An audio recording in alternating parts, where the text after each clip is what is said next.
More shall gather. More shall enter the fray.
Welcome, everybody, to Home Sweet Kersh, episode 4.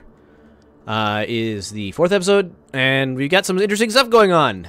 I would like to start off with player and character introductions, and then, as always, you do a review of previous session for inspiration. So, start at the top of the list with George.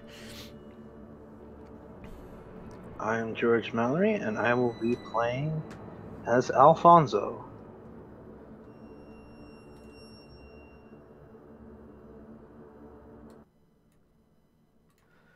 Entitas, I'm playing Torgold. I'm a human rogue. I'm Odaba, playing Morkosh. I'm a half-orc fighter, so I'm big and burly. Just made 3rd level, and so now I'm a battle master. I'll be using maneuvers, probably to try to make people frightened or prone. I am Satet, playing Satet, a half-elf cleric of Rhea. I am Sutter, playing Athena, an Eastborn Eastlander druid. No, we're all 3rd level, so yeah.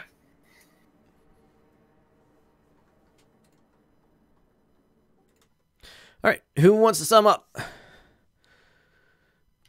Well, we took the information we gathered from the warehouse and other areas and went back to the Dragon's Den speakeasy type place and annoyed the heck out of them with a lot of questions and didn't get much back out of it.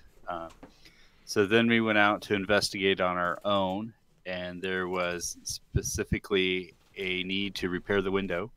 So the window in the apothecary was getting fixed, and unfortunately an assassin shot the carpenter. And then the rest of us were investigating a house across the street from the mansion of... Sorry, I'm trying to find my notes here. Of Oric, the guy who makes the vacuum cleaners.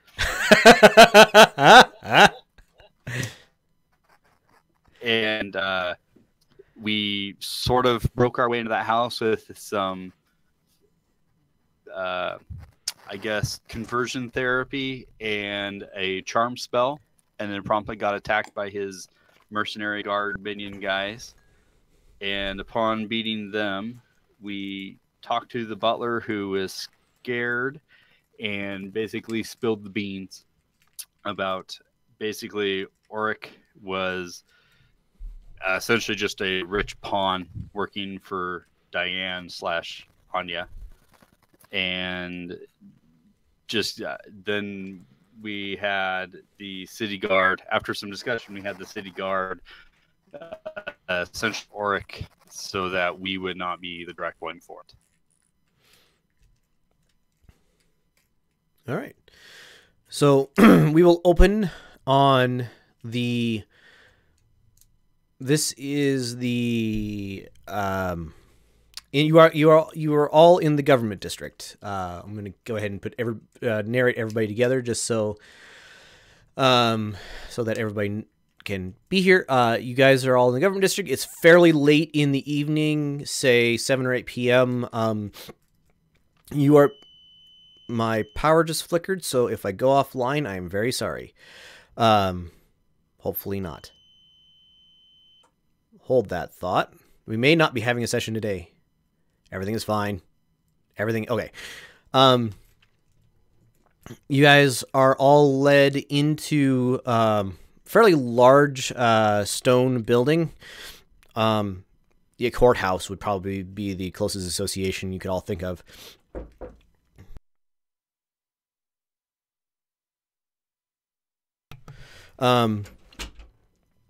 It is a fairly large building. Probably if you take an entire city block and basically fill it with a building, that's how big this thing is. You guys are led inside to kind of a back room. There are clerks and various people, official-looking people throughout this whole place. You are led deep inside this building to a central room, and you are deposited in a dark room. There is a pane of glass across one wall, and inside of or through the pane of glass, you can see it's a brightly lit room. Orca is inside that room. He is chained. His hands are chained together and chained to the table.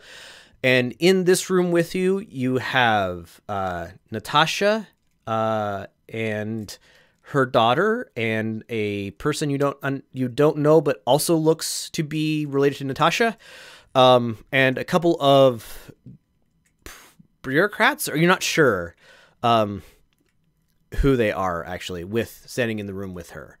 And the door is closed behind you, and Natasha is seething.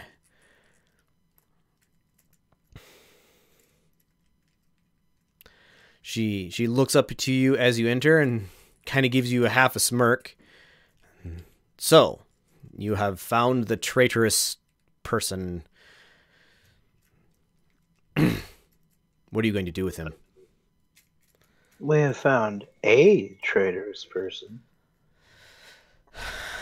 That is very true. Was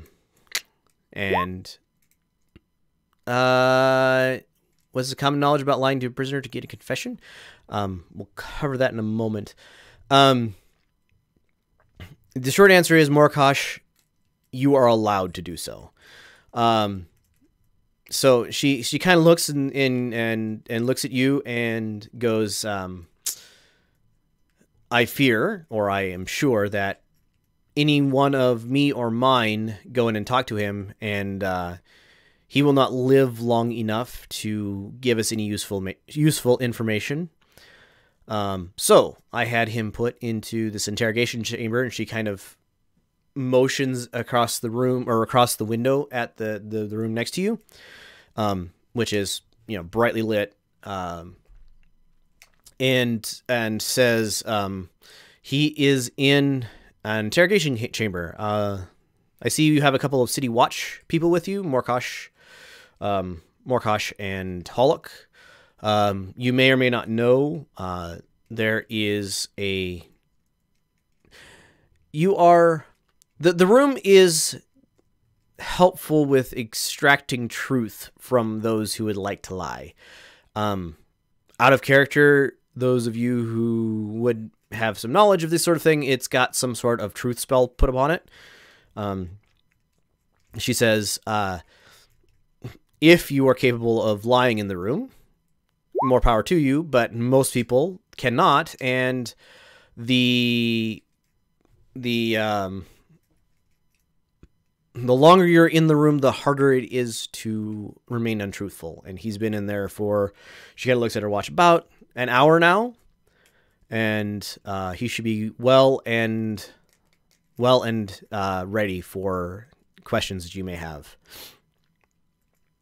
So please, interrogate him. If you hear a loud thumping sound beyond this wall, just know that I won't eat you. Probably. She kind of motions. There's obviously a door just outside, or just right next to the door that you guys were led into. Sorry, before we go in, I'd like to get together and talk about what we want to ask, the actual questions and what kind of information we're looking for from him. I don't have any questions yet. Any information about Enya would be useful. I agree. In particular, I'd like to know how long he's known Diane or Anya or whatever. Why these buildings in particular he bought, including what other properties he has in the city. Where he's getting money. Does he have businesses that he's running, or does he have financiers from across the sea or other countries? Also, we know that the brass and green clothed people have left through the north gate. Is there some kind of hideout in the wilds up there that he might know about, or he helped finance build or whatever? Who knows? Is there a plan in place for Anya to go run away and rebuild? Is this guy, is Orca a pawn, or is he a mastermind? I'm guessing pawn, and I would like to know how many others there are like him. Not really pawn. He's more of a knight or a bishop, but The middleman. he's the middleman. He's the one who's he's the vector for getting the money into the city. He's not the one who's running the take over the city plan. And again, we don't know that yet. We just have to question him. These are the questions that I would like to ask him. The information I'd like to elicit from him. How about you? I agree. I agree. I Probably will think of something along the way. I've seen enough of this kind of politics in the slums, in the shades. There won't be just one of him. And yeah, he is a cat's paw. I do know that.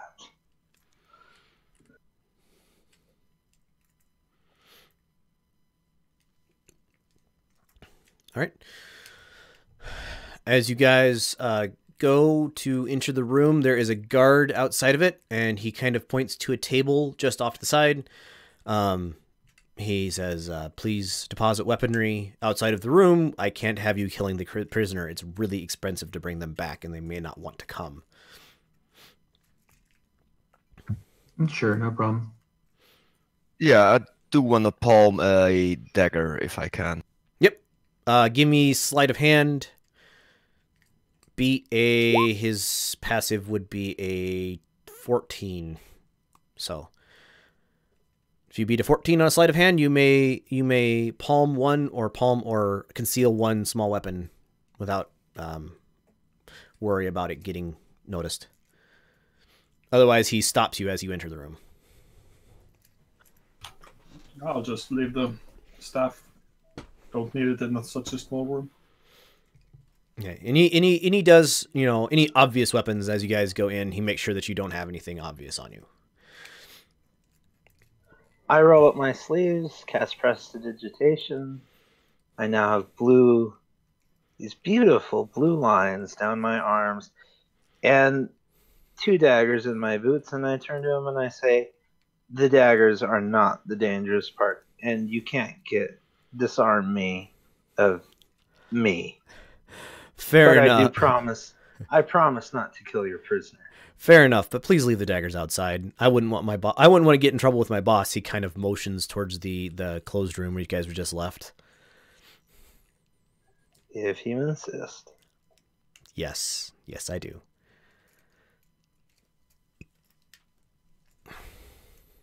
Okay. As you guys enter the room, Orca looks up at you. He has been obviously stripped of outer clothes with the exception of his pants and his undershirt. He doesn't have any socks on. He doesn't have any shoes on. He is, as you enter the room, it's pretty obvious that his feet are chained together by a fairly short length of chain. His hands are chained together and strapped down to the table. As you enter a room, can I have everybody make a charisma save, DC 15, please?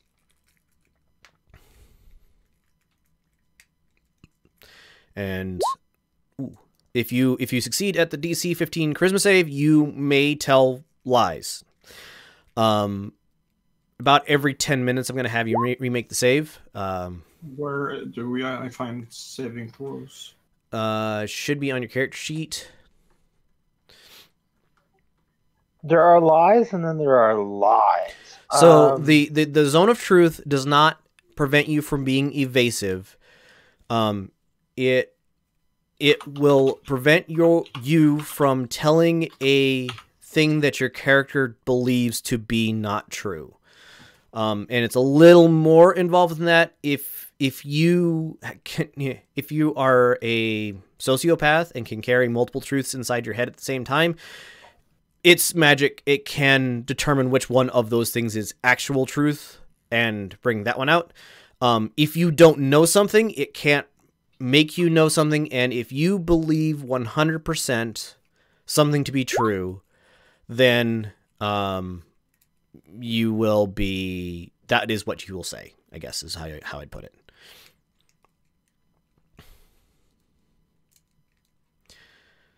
Would I gain anything from watching this guy's face for emotions? I mean, out of character, not any more than you're going to gain by making good. No, I mean, yes, but no. He. From what Natasha has told you, you're pretty sure he's going to be truthful. Or if he's not truthful, his evasions will be fairly obvious. I'm going to play my character then and roll the insight anyway. And if it doesn't help, it doesn't help. I'll let you know when you need to roll something. Because, he's paranoid. Yeah. I'll let you know if something is important to make a... So I don't call for rolls unless the outcome is both not determined and can be helped by being random. So, all right. He looks up at you. He recognizes Morkosh and Hollock as two of his arresters. He doesn't recognize the rest of you, I don't believe, because you weren't being thing. And he kind of sits back and I guess looks concerned, but isn't like offering up his hand to shake yours or anything like that. All right, Orca. Let's start with easy questions. Yeah. Yes, easy questions. Is Orca your name? Yes, my name is Orca. Orca Lightfoot. And you own the building that we grabbed you from? Yes, it's my house. Is that your residence, or is that... I'm sorry, I forgot. Out of game. Last week, I was sick, and so I wasn't here. Did we arrest him at his home against the wall, or in the mercenary district? It was at his home against the wall, or near the wall. Gotcha. I'm sorry. Okay, Orca. Do you have any other buildings? Do you own any other buildings here in town? He looks. He kind of squints his eyes and looks like he's struggling, and he does not respond. More particularly, do you own a building, and I'll rattle off the address, in the mercenary district? And he kind of looks like he wants to shake his head no. He says yes. And do you own the buildings 2 or 3 to the right and to the left of that? he's kind of shirking back from the thing. He goes, yes, I own those buildings as well. All right. And how many buildings do you own here in town? At least 20. He kind of is counting in his head. I think 25. Okay. And do you know, for a person of your station, do you know how many roughly, we're talking ballpark numbers, how many people are in town of a person of your station? I mean, there's got to be hundreds of us. He looks confused. What do you mean by of us? But he asked how many baronets there are in town. Okay. There. Yeah, good. And then, would you say that it's reasonable or not for each of the baronets to own 25 buildings? Absolutely reasonable. It seems completely within the line of their station, and out of character. None of you believe that, but in character, or he does think that. Yes, he's being honest with you. It feels you get the impression that he believes this is his right. Orca, you're a baronet this year. What were you last year? I mean, I had a farm. I was a man of business, mostly farming. I mean, I was a man of many businesses that were farming. I mean, he gets frustrated. Alfonso whispers to the rest of the group, did any of you get a dagger in here? Or something dagger shaped? I don't really care. I'll go ahead and whisper back to Alfonso. That's totally not necessary at this point in time. Not yet, but I like to be prepared. Okay, so what did you farm? You sound proud of your farm. I farmed cabbages and wheat and cabbages. Where is this farm that you owned? It's out north of town, and he kind of gives a description of the location. Yeah, it's my family farm. It's their generations of Lightfoots that grew up on that farm. And is this how you purchase some of the buildings here in town, by selling cabbages and wheat?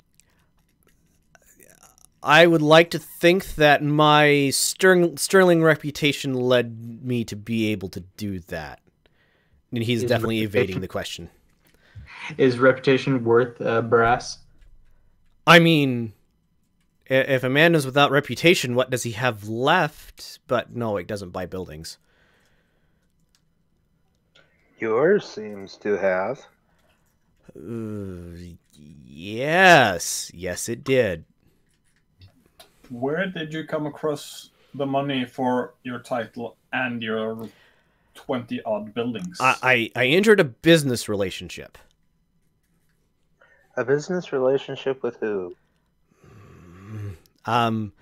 So she is, and he's obviously fighting, answering the question.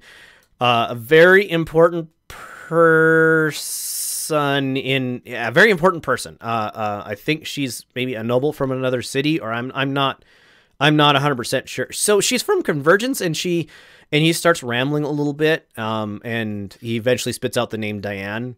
And anyway, so she supplied me with money. She told me that as long as I didn't lose any of her money, she would let me buy all the buildings in town that I would want.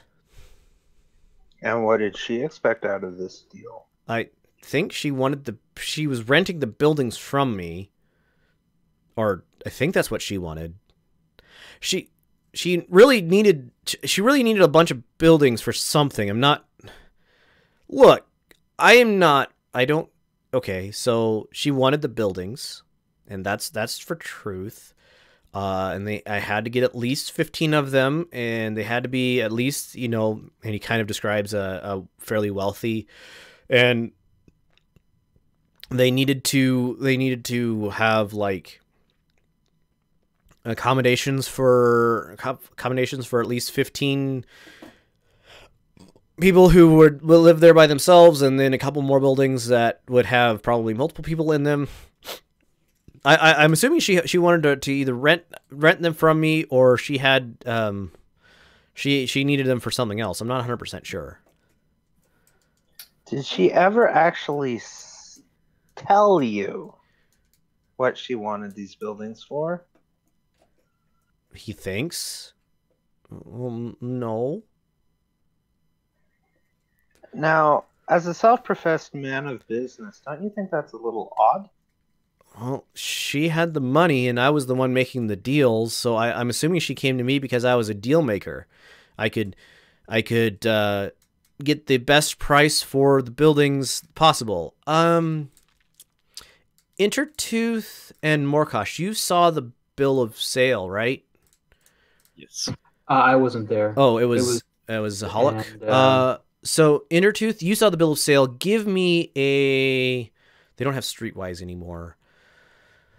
Give me an intelligence roll, please.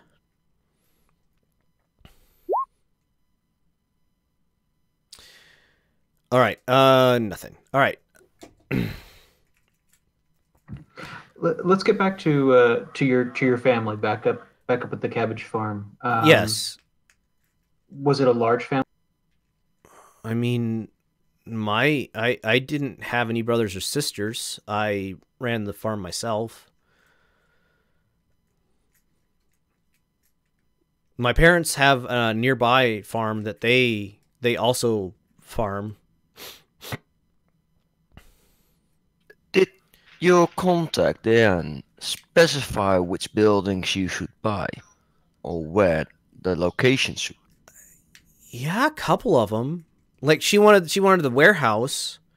That was, she was really specific about where to put it. And she wanted, and he lists off the address of the ones that you guys investigated. She wanted that one specifically, and then she said, you know, however many more you can buy with, and she gave me some money for buying more whenever I told her that I had another purchase. Okay. Can you go ahead and list which buildings you currently own here in town? He kind of sighs heavily, and he's like, well, yeah, can I have a piece of paper to write it down on? Absolutely, yes. There's paper somewhere else, and charcoal pencil to write it with, and he starts copying down, you know. He lists the buildings in the mercenary district that you guys had already learned about. He lists his home. He lists the warehouse. He lists 2 other warehouses in that part of town, and he lists the clothier you guys already did, and he lists like a weaponsmith and a weaponsmith and a, not an apothecary, alchemist, a person who makes potions. I guess apothecary's close. Alchemist, yeah. Apothecary is more the herbal medicine, not necessarily potions. I can't remember. Do any of us remember the symbols on the crates in the warehouse? Were any of them obviously weaponsmiths here in town? Would we be able to draw a picture and have him confirm that for us? No, there wasn't anything on that. But you recognize the name of a weaponsmith in amongst the buildings that he owns.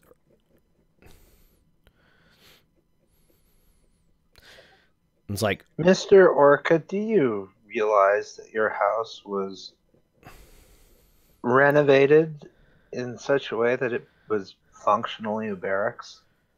I mean, I had to keep my, I mean, yes, I did that to house my, to house my guards. A man of my station can't be walking about town without guards. You're a baronet. You don't buy a townhouse and then have a sitting room and then have the rest of the house be just guards. He kind of looks confused at you and says, "You don't? I mean, every important like noble I see has at least 5 guards around them all the time. How can they afford to house their guards if they don't keep them in their house?" They buy bigger houses. Oh, she didn't give me enough money for that. How do you get in contact with her? She stops by regularly. I just talked to her like, I think less than a week ago. She was in town.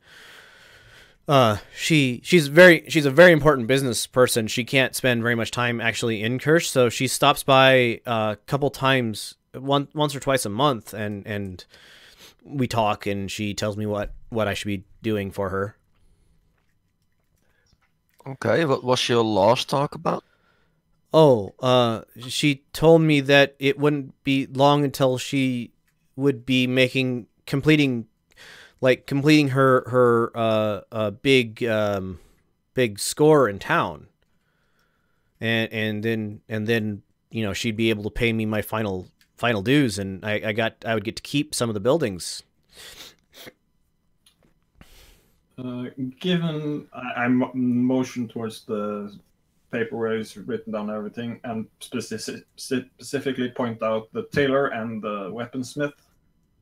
Given that with all the houses and these in your employ are able to supply a small army with weapons and uniforms. I mean, maybe she had a lot of guards. She was a very important person. I mean, she never walked around with a retinue of less than 10.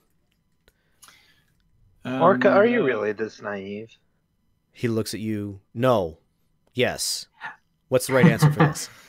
So when Diane would come to discuss things with you, yes, she had her retinue of guards with her. Right. Were they the same people every time, or were they different people? Did she rotate her guards in and out? They weren't always the same people, but they're you get to learn some faces of the, he kind of makes a motion, the servant class, if you meet them often enough. And yeah, no, she had a lot of the same people around her, but not always, not all of them were the same every time. And did she call them by their names when she was speaking to them at any time, on any visit? Oh, yeah, she liked using their names. She didn't like just saying guard. She would often use their names. Okay, please tell us some of their names. He's like, do you mind if I? It's kind of a lot to tell. Just, do you mind if I write it down? Yes, please go ahead. He writes down about 15 names on the sheet of paper. I'm not coming up with all those names right now. You get 1 week. He kind of gives, he seems to be, he's like, well, yeah, that was Persia, and he kind of, she was the one with the red hair, and kind of gives, he's kind of like reminding himself as he goes through the names, and he gives like very short descriptions after each one, but he doesn't write those down. He just writes down the name itself. By the way, for those of you, listening in on that description, will I recognize the description of the two guys that tried to break into my shop? Yes. Those were like the first two that he mentioned. Yep.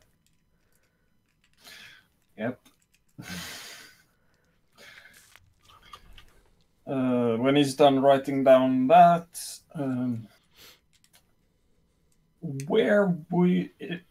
are you able to hide, temporarily, 100 people on your farm?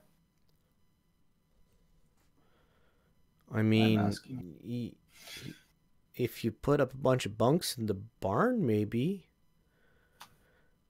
He's kind of thinking, I mean, there's not enough like vegetables on the farm to feed 100 people, but I suppose if you put some bunks up in the barn, and like somebody was willing to sleep outside, and maybe a couple people were willing to sleep in the cellar, and I mean, possibly. Are there any places near your farm where one could potentially hide such large force? I mean, maybe if the other farmers, I mean, maybe if she talked to the other farmers in the area, she could find some people willing to put people up for a while. And I mean, my farm, I haven't been working it much this year because I've been too busy with my business dealings in town here.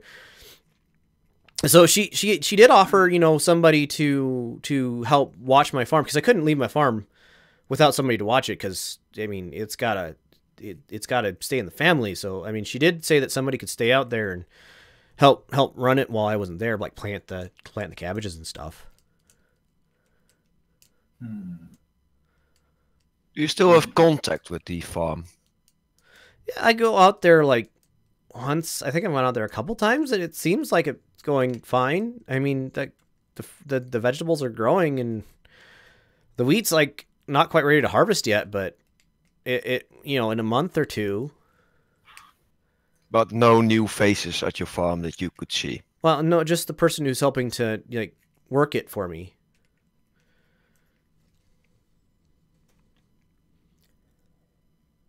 Okay, and your business there in town that is pulling you away from your farm. Yeah. They include. Do they include the weaponsmith, the tailor, the etc. The warehouse? Yeah, absolutely. That's. I mean, I'm assuming that Diane's gonna, you know, rent the houses out that she had me buy, but yeah, the weaponsmith, I mean, their rent goes to pay for my, you know, like how I live. And Are you involved in any businesses apart from those whose buildings you own? No, I'm a landlord. That's what I do, is I lord over land. That way I can,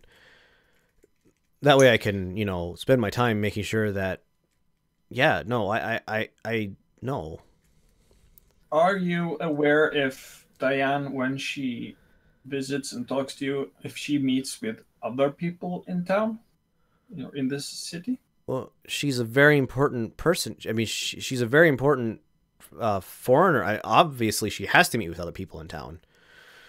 I mean, I haven't seen her meeting with other people in town, but yes, yes, she has to. That doesn't make any sense otherwise. Okay, and you're a landlord. You're doing business with Diane on her behalf, or you're letting her rent out these buildings or whatever. Are you involved with land ownership deals with anybody else in town? No, just the people I'm buying stuff from.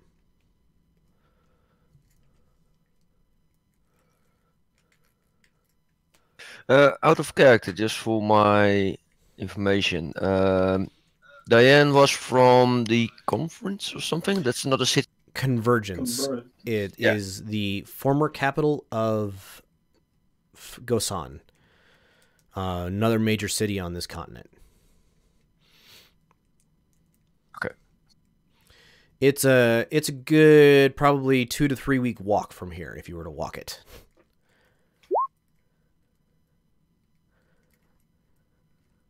And my pen just died. Yay.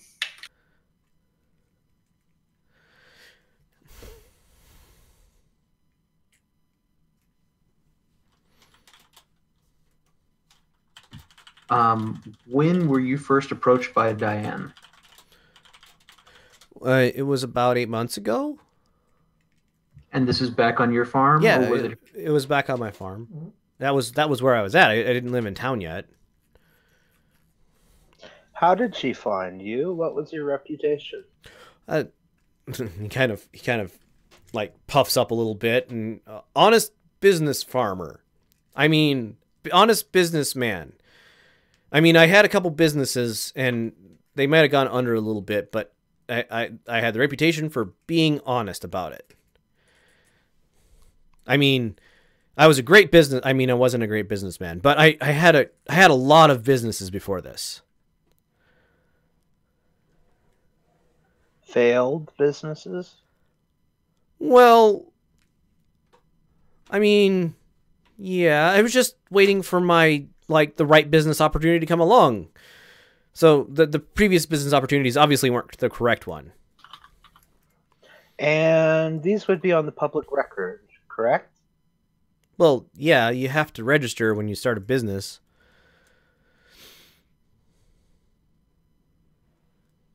I don't know what I want to do, but I want to look at him how smart he actually is. Like, is he intelligent, or can he actually do the stuff he's doing at this moment? Like, buy all this? You Like, is he... you don't have a lot of confidence that he is actually a good businessman. You're getting the impression he is the type of person who is always starting a business, and the business is always failing, and it's always somebody else's fault. So, like George W. Yeah, but not with the politics. But yes. Yeah, so he is being used, and he's dumb enough to be used. That seems correct.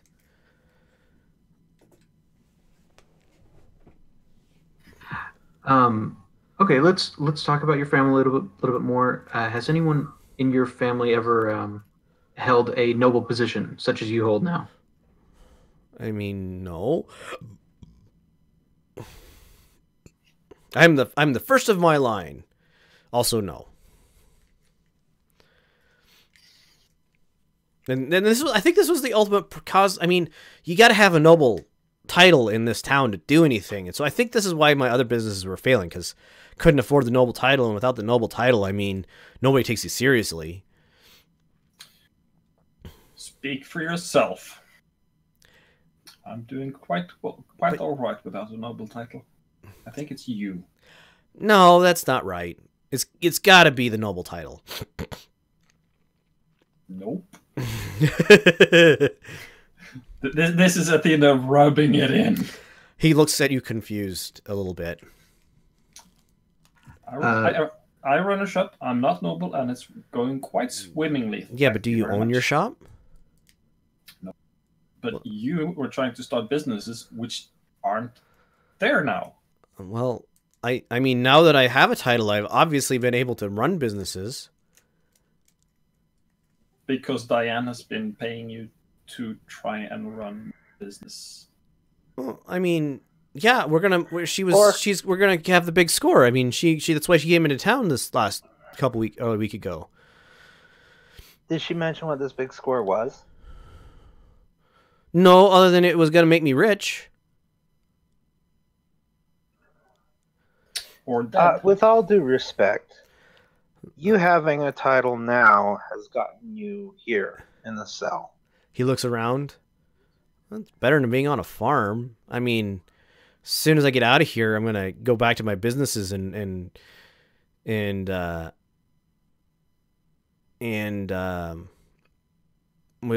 gonna be fine. Out of character, you guys all remember the butler commented that he was looking forward to I don't remember if he said this correct name, but Diane or Anya taking over the city. You are under the impression that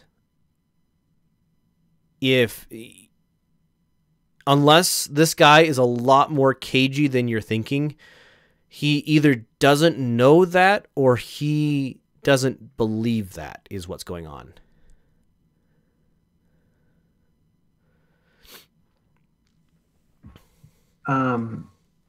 Okay, you've got your retinue of guards. Yeah, except the one you guys killed. And Diane has her retinue of guards. Yeah. Except for the ones that were killed earlier today, are all of them still living? As far as I know.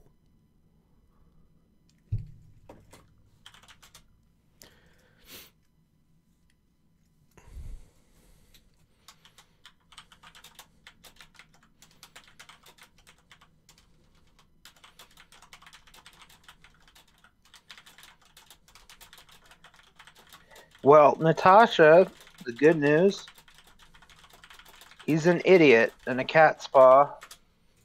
Bad news, he's an idiot and a cat's paw. And the threat's still out there. I'm not an idiot.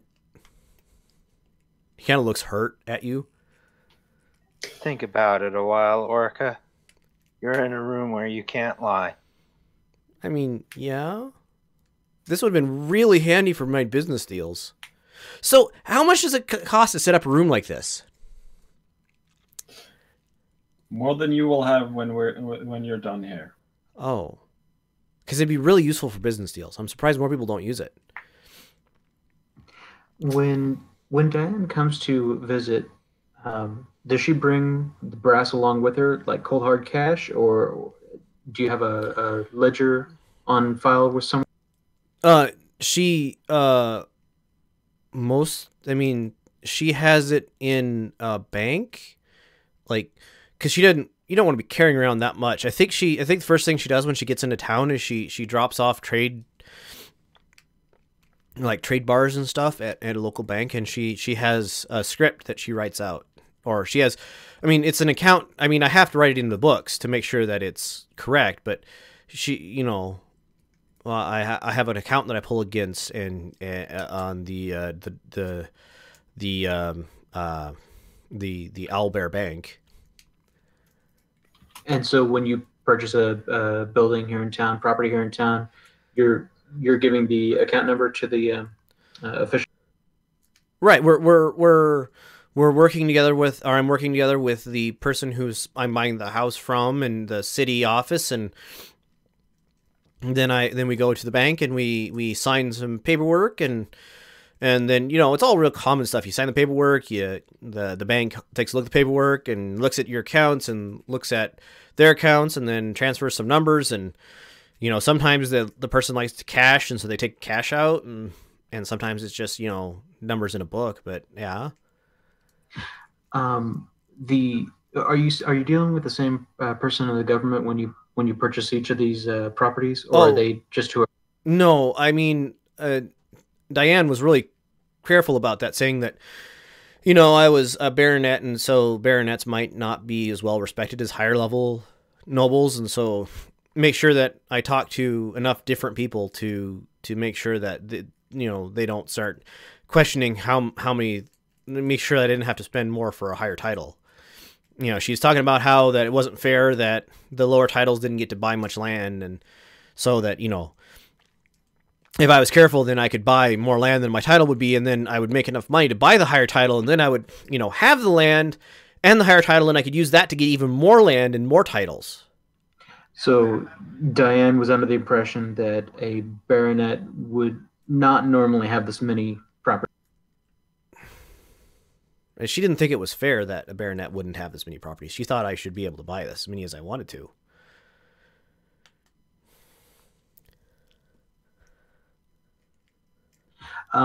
Okay, so when you were dealing with the people at the bank, was it the same person at the bank, or many different? I was whoever was there that day. You know how they are. The banks kind of have interchangeable Susans.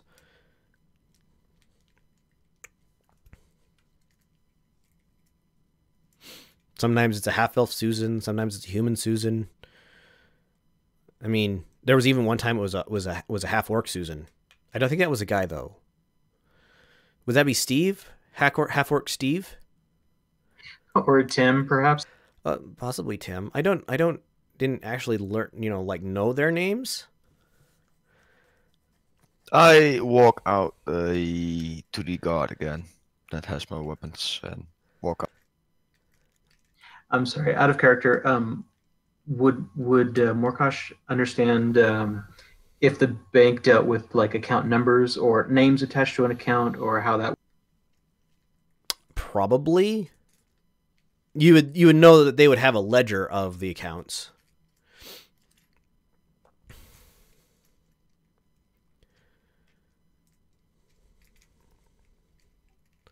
So you guys. Okay. Can I have that dagger yet? Yes, you can have the dagger. Good. I start picking at one of my fingernails. He looks at you and okay. I'm gonna look at you, Alfonso, and say, Alfonso, come on, put the dagger over on the desk with all the rest of the weapons. No. Orca, you do realize that you're in here for treason, right? No. Treason? I don't... Why would I be in here for treason? Because you built up several buildings and then outfitted them so that they could all hold troops. What did you think was going to happen? That I was going to get rich? Is riches all you care about? I mean, money's important. Will money get you out of here? If I have enough of it. I mean, if you just let me go to my bank account, I'm sure I could pay all of this off and we wouldn't have to worry. I mean, I might have to sell a property or two, but treason, Orca.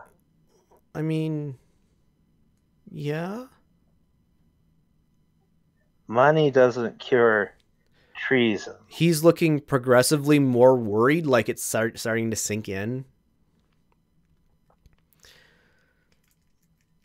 I mean... Now, is there anything that you know about Diane that you aren't telling us? I mean, I don't know that she actually lives in Convergence, but that's where she said she was from. You kind of, her accent wasn't right, but I didn't want to say anything because, you know, maybe she's traveled a lot and maybe that's why her accent was weird. You said earlier that Diane is a person. Yeah. Do you know what race Diane is? Is she human? She looked human. I mean, she didn't have pointy ears and she wasn't green. So you didn't know that she's a dragon?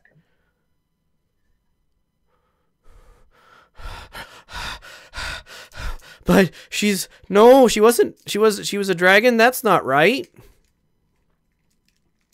He's like hyperventilating now.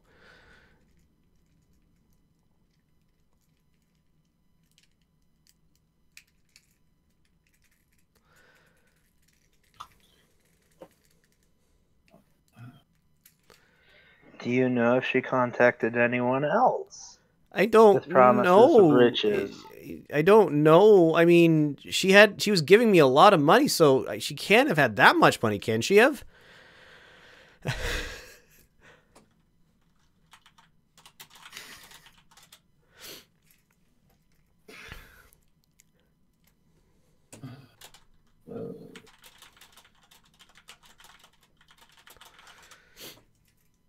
I mean, how much trouble am I in? A lot. Oh. A whole lot. Like, I'm thinking all of your land in the city and the title is going to go away. If you're very lucky, you may be able to keep your farm or your life. I hope so. My farm's been in my family for generations. I'd hate to lose that. I'm just hoping he doesn't react that hard to the addition to that last sentence. That one seems to have gone over his head.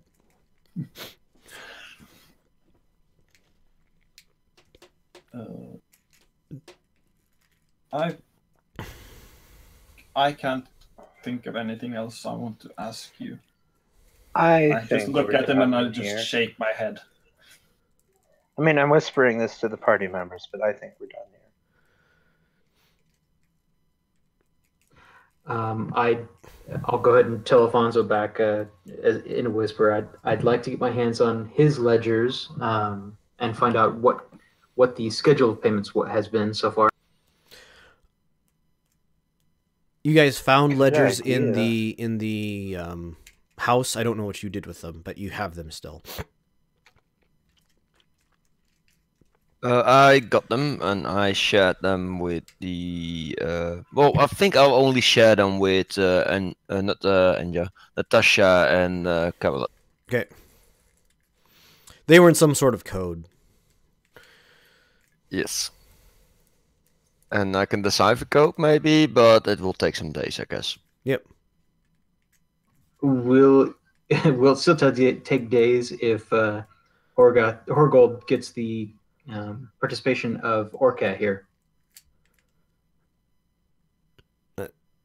Out of character, maybe yes, but I'm not there yet. I was going to say, that's a question you can ask him. I mean, I'm pretty sure that if not everything, I've gotten a lot of useful stuff already out of just talking to Orca, and I'm not sure how much we need the ledgers.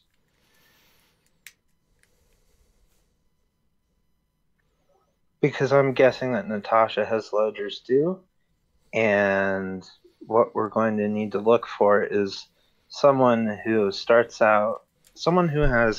a long string of failed businesses and then suddenly becomes very, very rich and very successful.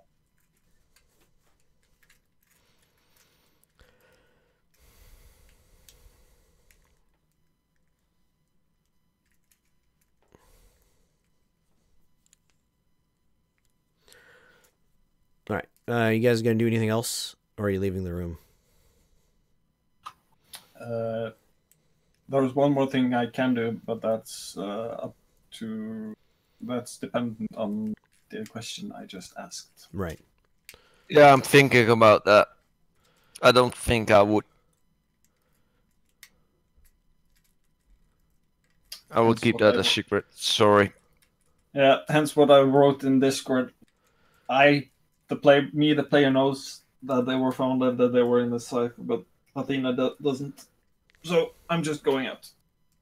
Nobody knows except me and now the Natasha and Carlot, and that. Well, I mean, the rest of us know that the ledgers exist because of Orca's answer. Yes. But you don't know they're in code. And we don't know that you have them or that you've given them to Natasha. I didn't give them to them, I shared them with them. Showed it to them. Out of character, is there a spell that just copies a book? I remember there being one. Probably. It's cheaper to have it like an exact copy like you would want to do with ledgers like this. Yes, there would be a spell that did that. To make like more mundane copies, printing press would be how you did it. Yeah, but in this case, Athena brings it into the office, shows it to Natasha, and Natasha's like, great. And Athena's like, we're not done with this. You need to make a copy. A clerk comes out, casts the spell. There are now 2 ledgers. Yeah, something like that would work. As long as it's not magically warded against that, it would just take time. That is a thing that would exist, yes. Yeah, maybe even Natasha shared it with the party, I don't know.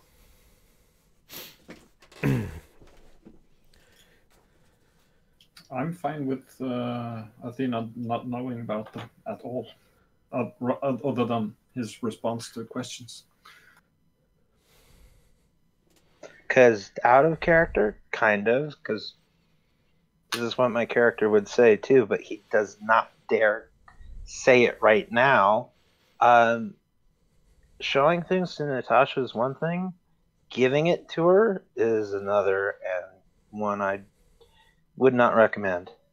Like I said, I shared it. Like, I showed it, and I will keep it. Yep. Because I want to study it. You guys still have it. So, all right, you guys get back to, or what are you doing after you leave the room with Orca in it? Pick up my weapons. Talking to Natasha. All right. So Natasha is in the little side room again, and she's looking fairly contemplative. It seems her anger has calmed a little bit.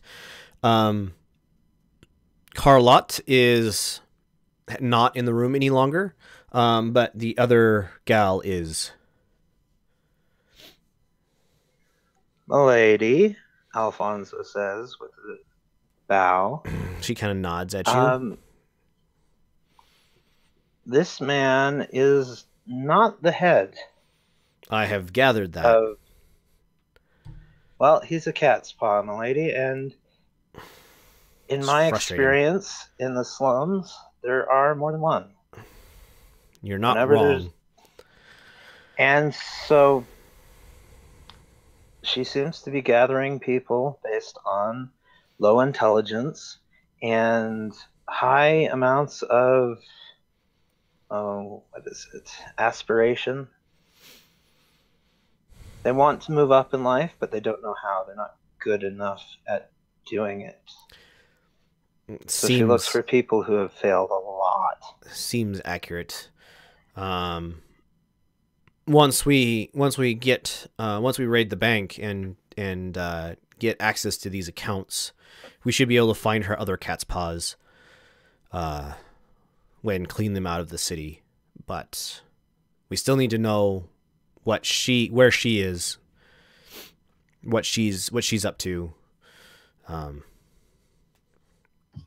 I guess our next step is to go up to the farm and take a look at who's there and who should be there, etc. Sounds. Is it on? First, one more question for Natasha. Milady, are you done with our services, or do you have more for us to do? There's still more to investigate, if that is what you're asking. We didn't got the information yet. Then investigate we shall, milady, with your leave. And he bows it. Alfonso bows again. And the gal who, she's probably, you think she's young by the look of her, not yet an adult. Oh, I had a name. What was the name? There we go. That's a good name. She kind of pulls at Natasha's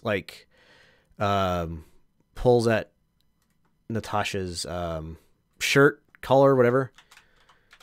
And says, hey, "Mommy, are they done with him?" And she kind of looks at you guys. Is she up for dinner? Yeah, does she need a ball of ketchup? And Natasha kind of looks at you and says, "Well, are you done with your Are you done with this man?" Needs helpful. Well, he might be helpful in those ledgers that we found. Sorry, I missed that. Alfonso, were they we found those ledgers? I'm assuming we have The list for myself. Alfonso was fine. But ledgers will be on the back of right for us. Hold on a second. I gotta leave the voice. It's getting really broken up. I'll be right back, guys.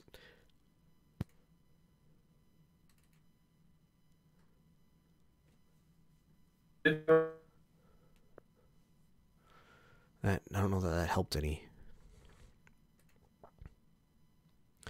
All right. He's supposed to let. All right. I got to restart Discord. Sorry. Hold on.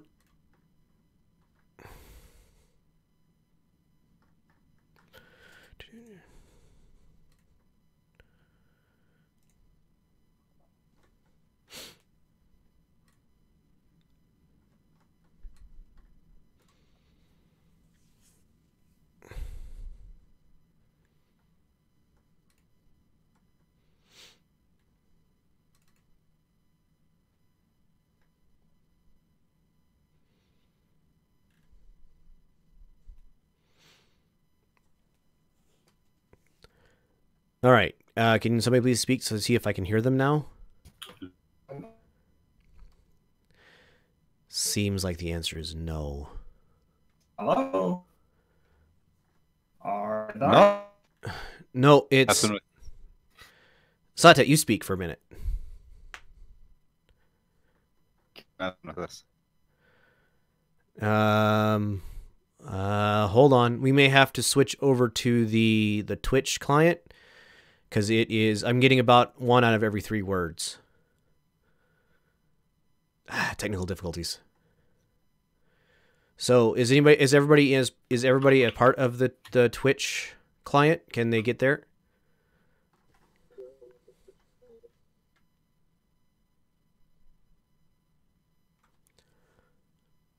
On the computer. The Twitch client was once up. Yeah. All right. Well, we'll hop over to the Twitch. I'll get a link for you guys, and then we'll restart there. Go there. Get.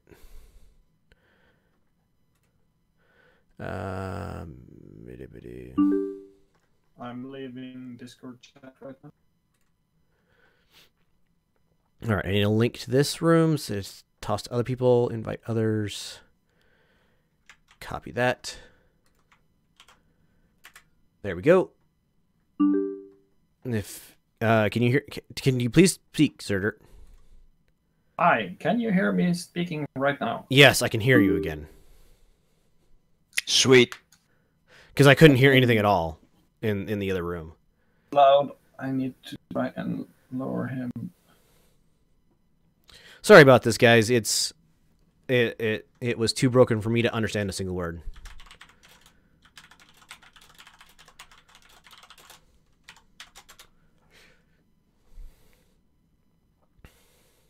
We'll give it a minute for everybody else to show up. Actually, I think I'm going to take a very short break while we do this. So if you guys are watching, I will be right back.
All right, I return.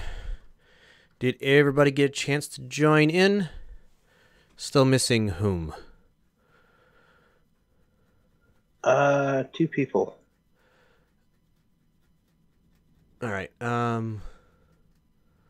Yeah, are they coming over, or did they have to download the client, or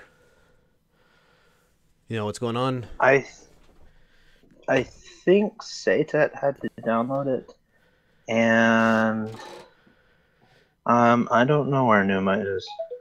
Probably also downloading it. Okay.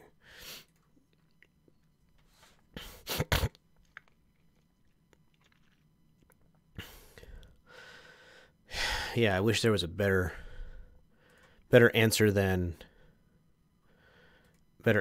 Discord for this whole thing. I mean, the Twitch client works, but it's not as convenient as the Discord is. And not as many people use it. So, anyway, we will get started as soon as Satet and Numa / Odaba can get over here.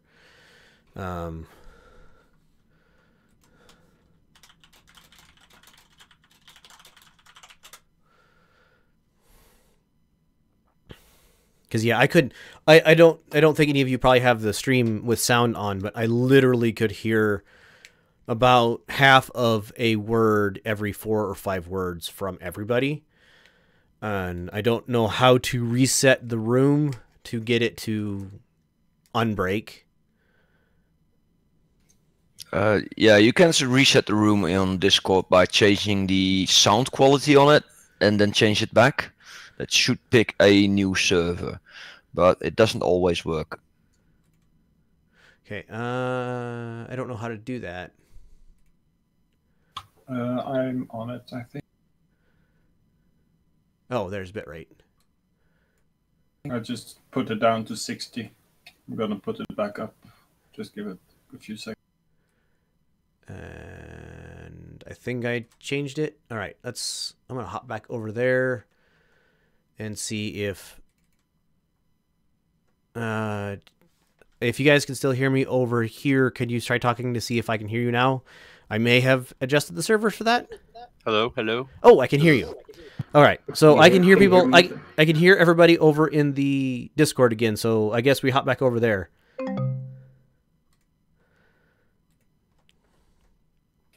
Hello. I will have to remember the trick of turning down the quality and turning it back up again. I think we did it twice as well. Because Yeah. I did it too. So voice is okay? Yeah. Everybody in here? We are now, I think. George, Inter, Baba, Satet, and me. Yeah. Okay. So, Natasha is basically looking at you guys to ensure whether or not you're done with Orca. And since I don't know what that we even have ledgers that he can help us with, I reply, "No, milady. I believe we are done with him." She grins and looks down and says, "Elena, go have fun." And the little gal bounds out of the room that you guys are in.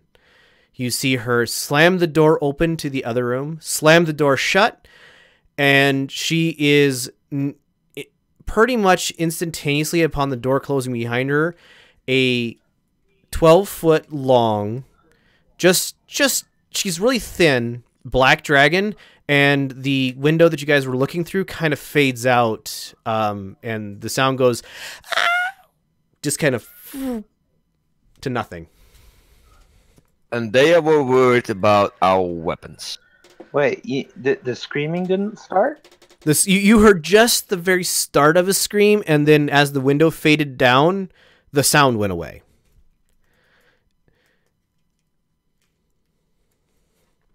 Natasha kind of looks at you guys and says, "I mean, you have to let your kids eat a snack every once in a while."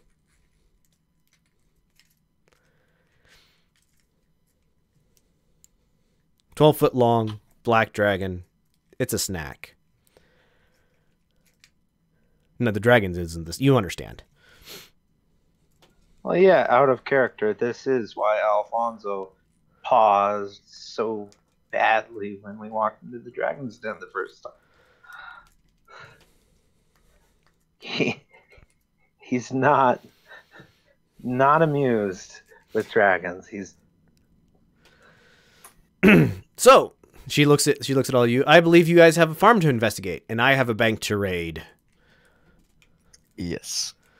And I want to know if the farm is on the way to the other city. She kind of thinks, I mean, there's a road that you could get to the other city from that way, but it's not like the shortest route. So the farm is a little detour. This is a farm north of the city. Yes. Yeah.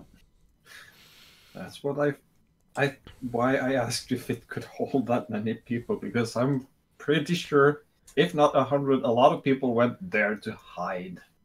Well, the army exited north. Yeah. Hold on, I gotta. So at a map you guys could probably see now. No, there. It's not a very good. It's not a very. So Kersh is you see yourself on there. Convergence is basically south and east of Kersh.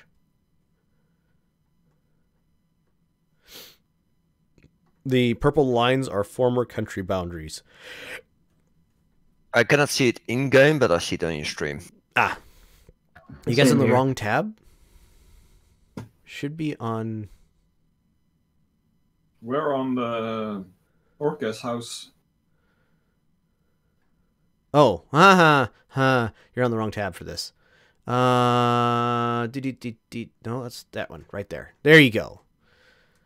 So you guys are in that city, and Convergence is there. Let me go ahead and delete the map. I should just make that as a map on one of the tabs on here. All right, it is 8-ish p.m.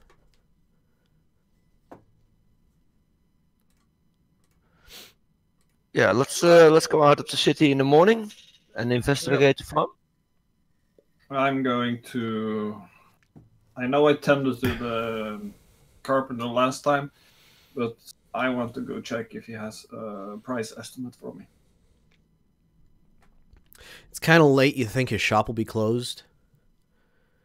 Yeah, but I'll go there anyway. All right. I'd Hey, like Lord, to. question. What I'd like to happens try the sketching- mansion and all? Go ahead. Go ahead. What happens to all the mansion and the properties? You wouldn't know, but Morkosh would. Okay. What happens to the mansion and the properties? They would be forfeit. Basically, they would forfeit to the city. The city would own them after this, and they would then be sold at future times. He did commit treason a little bit. I'd like to try sketching out a map of where from Orca where the farm is and how to get there and all that fun stuff. Yep, you know where to go to get there. You probably haven't been out that direction, but you're confident you can get there. No real issues.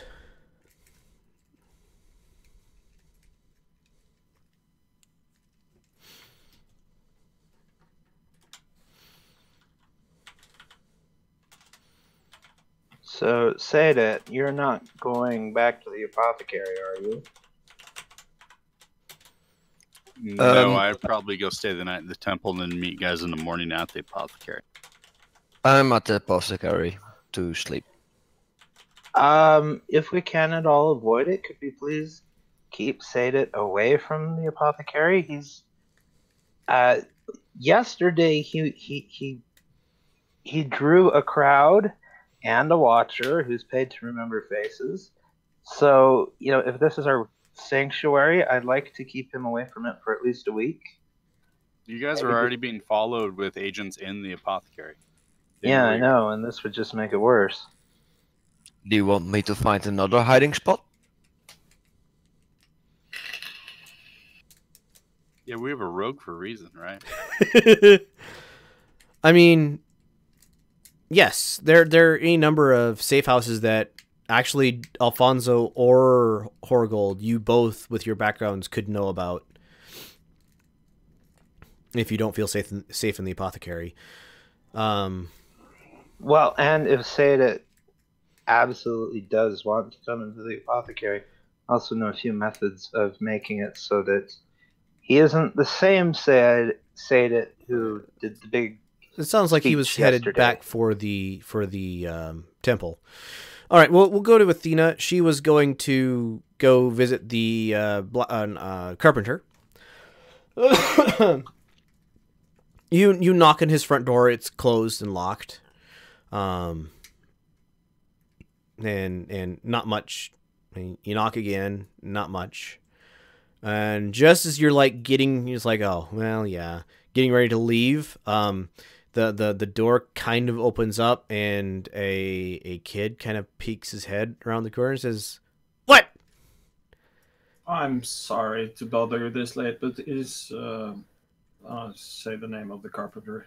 Is he in? I'm guessing it's the father. Papa, you got a person looking for you. Where's this kid from? It's Carpenter's son. And the carpenter kind of walks up to the door. He's got like a napkin in his shirt collar. He kind of looks frustrated, and then he opens the door and sees us. He was like, "Oh, Athena, right? What can I do for you?" I'm very sorry to disturb you at this hour and apparently in the middle of your dinner, but is there any chance you have a price estimate on the upgrades for the shop? I think, now don't quote me on this, or do quote me on this. I think I can sell it as an experiment. Look, so I got a wizard friend who thinks he has it figured out, and he's willing to try it out in your building. It probably won't explode, but he's going to do it for free. Athena out bursts of character, nervous chuckle. Out of character, this is almost always a good thing when an NPC says that. I do need the upgrade, and I'm sort of tight on funds, so yes. I mean, it was gonna be like $3,000 to do what I wanted, and he's like, I think I could do it for less, but I mean, he's like, I'm pretty sure it won't explode. It'll be fine. I'll just give him a brass and a half more. The guy chuckles. He's like, "All right, we'll start installing it tomorrow. If it explodes, I'll repair it for free for you." Thank you. You're welcome. Have a good dinner and good night. He pats you on the shoulder and closes his door. Okay, now I'm only getting like 1 syllable out of 5 out of Zerder, so yeah, more problems. No problems here, so maybe you want to reload Discord. Yeah, try reloading Discord. If that doesn't work, then we'll do the adjusting the room again. The bitrate dance. Yeah, the bitrate dance. Well, that's me done. All right. I could probably do the bitrate dance for you if you want while you're... Yeah, if you don't mind. Okay, how do I sound? You sound fine. How do we sound? You guys sound fine to me. Yay! Bitrate drop. Bitrate increase. All right. It seems to be back to working again. Yeah. All right. This is when I need a TeamSpeak. Because TeamSpeak is based on... Well, I could restart it and like force it to restart completely and stuff. But anyway...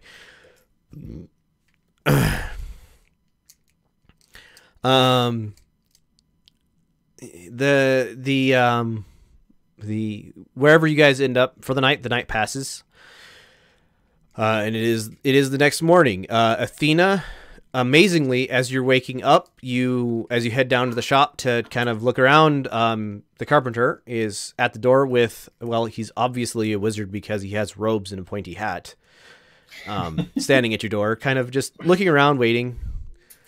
Does the hat have written on its on the little hat band WIZZARD? Nope, but it does have a lightning bolt.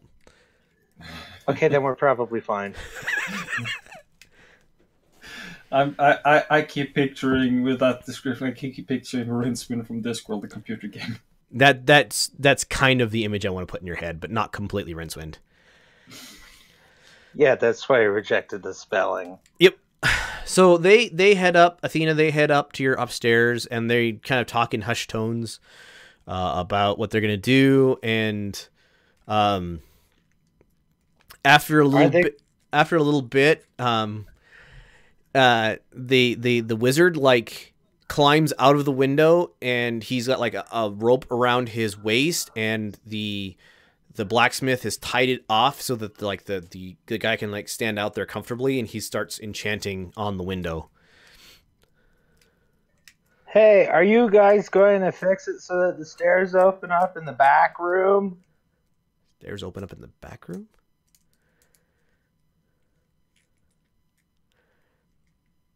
That's the Back there instead of That's the door. that's instead like of that's there. like the bottom of the That's stairs. Yeah. Yeah, the bottom of the stairs should be, back here. If the bottom of the stairs was back here, you wouldn't be able to get in this door. Well, that's why we need a wizard. Anyway, they're out conversing and working. What's everybody up to this morning? I'm planning on going to get supplies for our a sojourn out of the city. All right. It's a good maybe 2-hour walk to the farm. Not super far, but definitely a hike. What is it? 2-hour walks would be probably 8 miles, 8 miles outside of city. Would the temple have any horses or mules or anything that I could borrow, like check out in the name of whatever? Sure. They wouldn't want them gone for longer than a day, but they would have something with a stable like on the edge of the city that you could probably get you and your companion some horses. Okay, I'm gonna make arrangements to do that, and then wander to the apothecary to let everyone know I've made transportation. Okay. I'll get some extra arrows and some extra daggers as well. All right. And food. You got a nice picnic lunch for this afternoon? Athena's got food. Good berries. Are they good? Yes, they're good berries. I'm gonna go on a walkabout, All right. whatever that is, and look for a new a new place for us to meet. If we only need to meet, otherwise, the apothecary works. But if we're just meeting casually, use it too often, and we might lose it.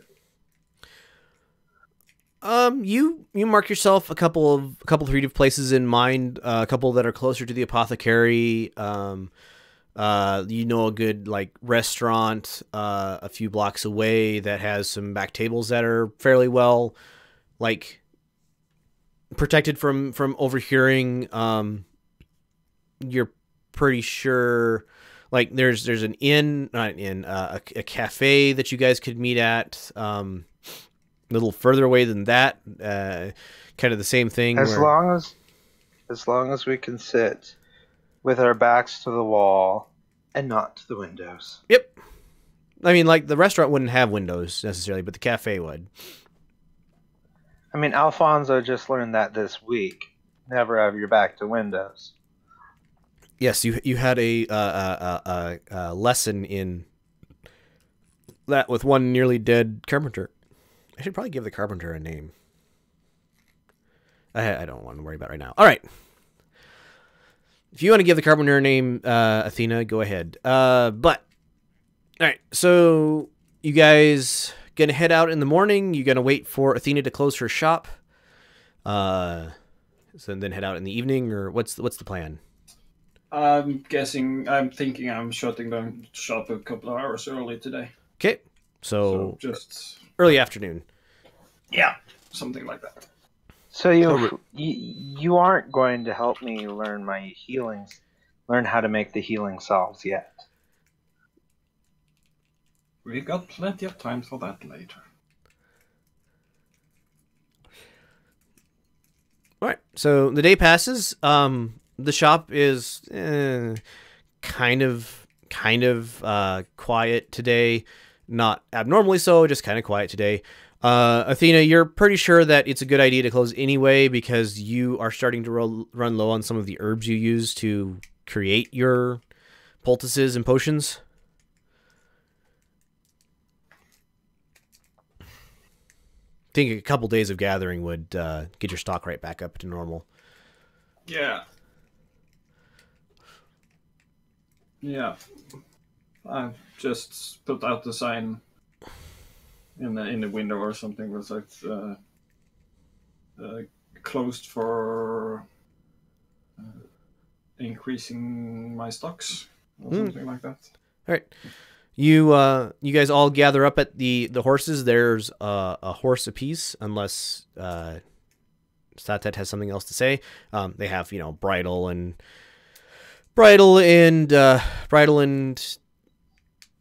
seat, Saddle? Bridle and Thank you. tackle and saddle. are they like well, tackle is more than saddle, but are they like really tame? They're Because otherwise, yeah, they're used to having people riding them. They're not angry. They will happily let you ride them without fighting you.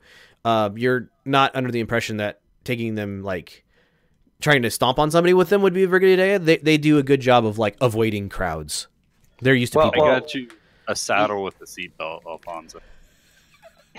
yes, it's more along the lines of when a horse is moving, the rider has to move with it.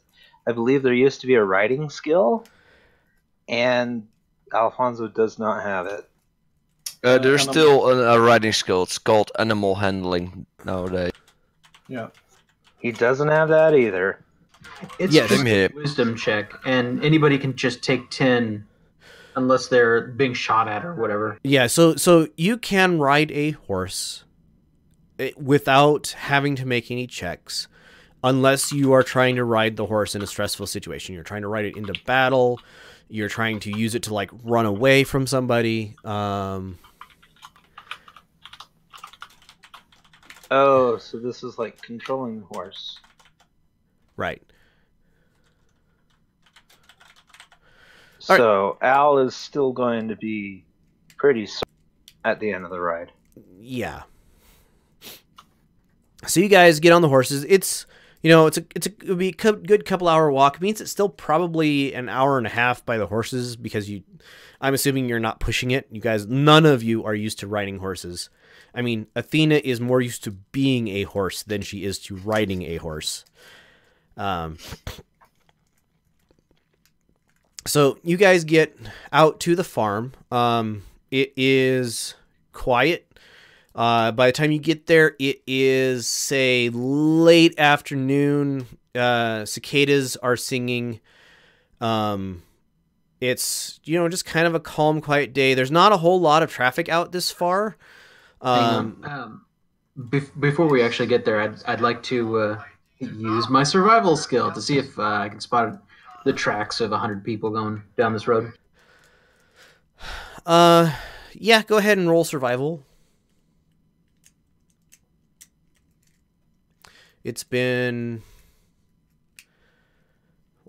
4 or 5 days? I think, yeah, it's been 4 or 5 days. So, survival, that's really good. So, it hasn't rained or anything. It looks like a large group of people headed down this road. And as you guys, head off and the road branches and goes out to other farms on your way out here, a large group of people headed this direction that didn't go down the other road. So there was more traffic heading exactly in the direction that you guys are heading than there is currently heading in any of the other farm directions. You guys see farmers out working fields. It's late enough in the evening that, all that sort of stuff is kind of winding down, or late enough in the afternoon, all that stuff kind of winding down. Is it obvious to us which one is the parent Lightfoot farm? From the information you got from Orca, the parent Lightfoot farm is adjacent to this farm, but the next one down the road. So it's in half a mile further down the road. And there's fields in between. Horgold, do you still have that familiar? Yes. I would like, as you guys approach the farm, I would like notice rolls or perception checks, please.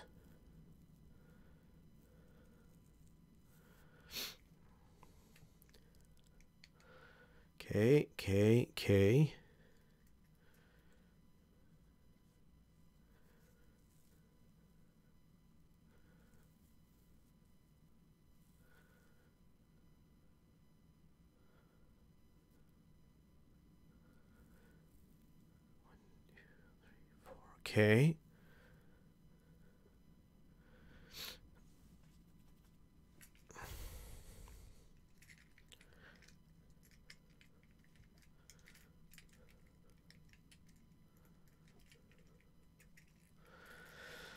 C4, I would like a fifth.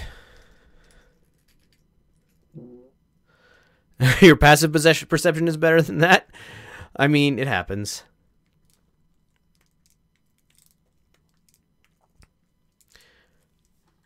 Oh, that Morkosh was first. Oh. Huh. Okay, so Morkosh and Satet, as you get closer to this farm. The place is kind of strangely quiet. You don't like see anybody out working the field. 13, you don't like hear it's a quiet afternoon. So everybody's out in the field. You hear like wind rustling in the fields. You kind of see some of the fields have been kind of trampled down. Like people walked through here. And you don't see anybody out working. Everybody else you don't notice anything out of place. I mean, from Orca, we were led to believe that it's him. Well, he was living on this farm, but now it's the guy that he hired or that Diane gave him to run the farm. And we're not expecting any kids. We're not expecting any parents. Right.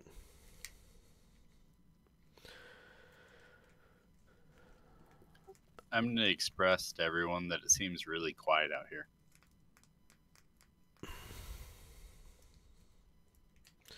All right. The road is, if you guys want to put yourself on the edge of the map, I think I put you on this map. Would be on the edge of the map to the left is where you're approaching this field, this farmhouse. And power blinked again, so that's great. So as you guys approach this, they're like the mass of people that you saw arriving here. There isn't like the same sort of mass of people leaving here. It's been a few days. So tunnels. Give me if you who here does anybody here have detect magic? I have it, and I've actually prepared it. Okay. Cast the detect I have magic. it too, but I'll let you do it. So, if you cast detect magic, it's a I guess I'm not gonna make you cast it. Within 30 feet of you, 10, 15, 20, 25, 30. As you kind of approach the farm, now I gotta look up a spell. Hold on. You kind of sense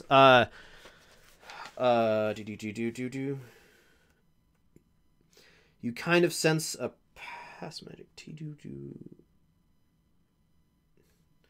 Nope. I gotta look it up manually. Just as long as it's not a gate. If it's a gate, this is gonna suck. So it is that one. there's kind of a faint, I guess, vision in the air of conjuration magic, but it's faded out. You think it's residual. It's not active currently. Hey guys, there's some residue from some conjuration. And since we failed the actives, give me who has the highest passive perception skill. Where do I see passive perception? It's your. My guess would be Satet. Does he have 15? So it'd be your wisdom plus your perception skill. So Satet with 15 is Horgold. All right. So Satet with 15.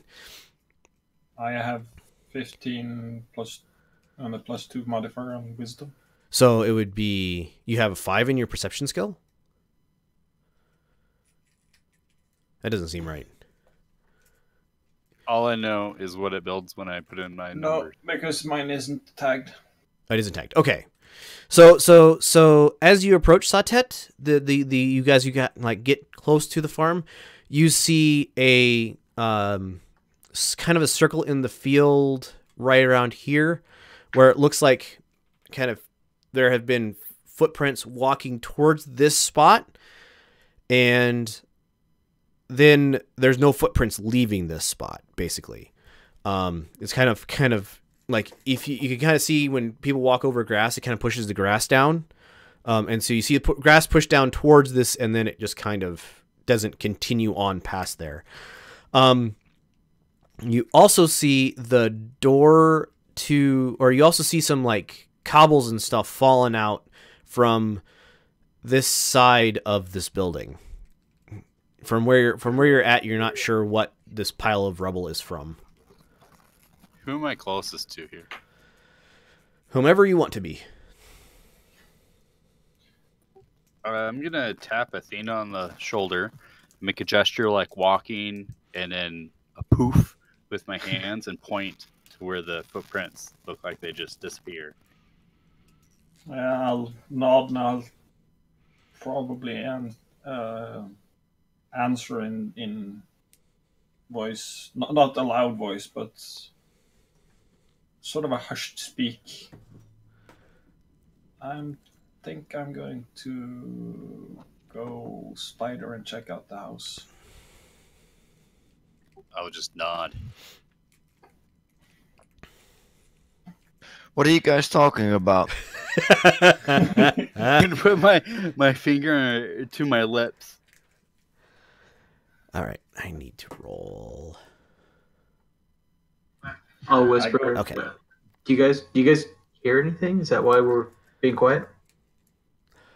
You guys, as you get closer to the building, you hear a low, like, growling sound, but it's really hard to place where it's coming from or what it is.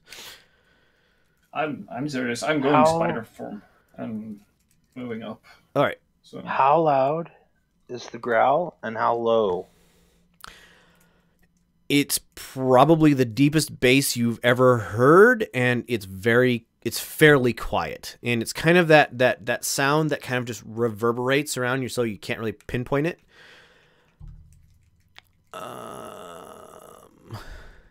How big is your spider, Athena?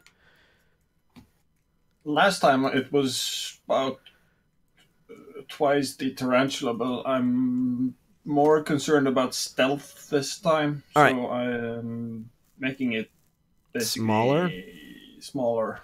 So roll stealth with advantage.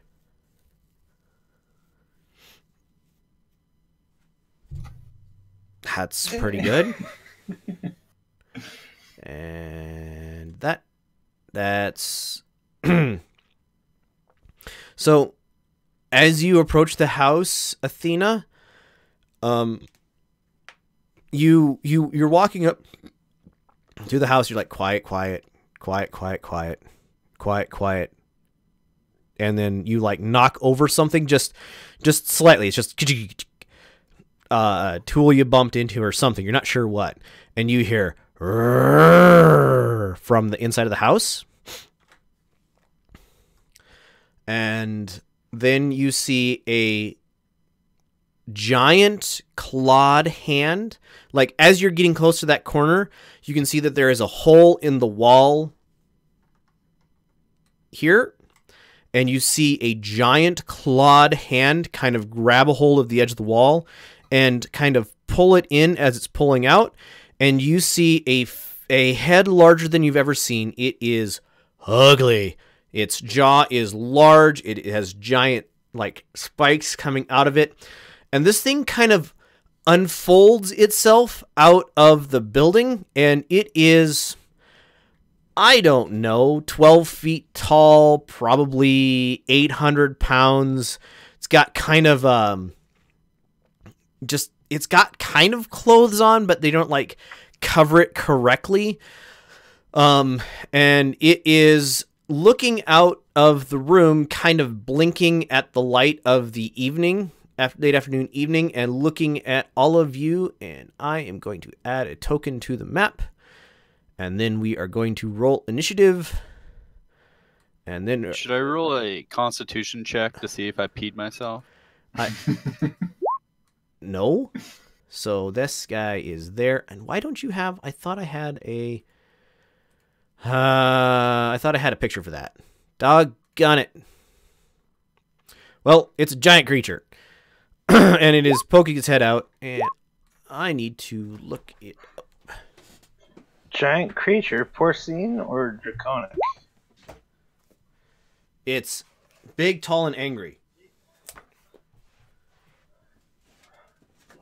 There we go. Let's waste our rolls on initiative. That's exactly what I was thinking. That's not what I need. Apart from the stealth roll, the 10 is probably one of the highest rolls I've had. Period. In this game. I don't roll very good. And I had this marked, and I apparently lost the marking. There we go. Death salad. Nope. Oh, I did have it marked. Its initiative is not too bad.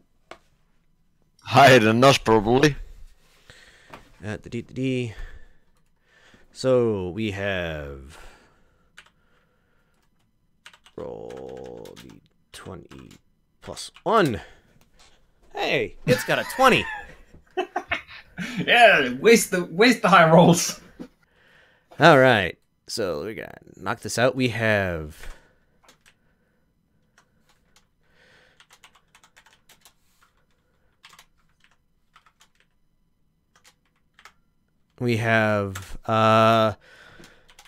Horgold at we have Athena at 10.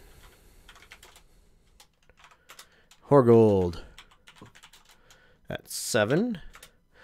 We have more Kosh at 6. We have Satet first. Satets at ATET at 2, and we have George at 2, and it gets to act first.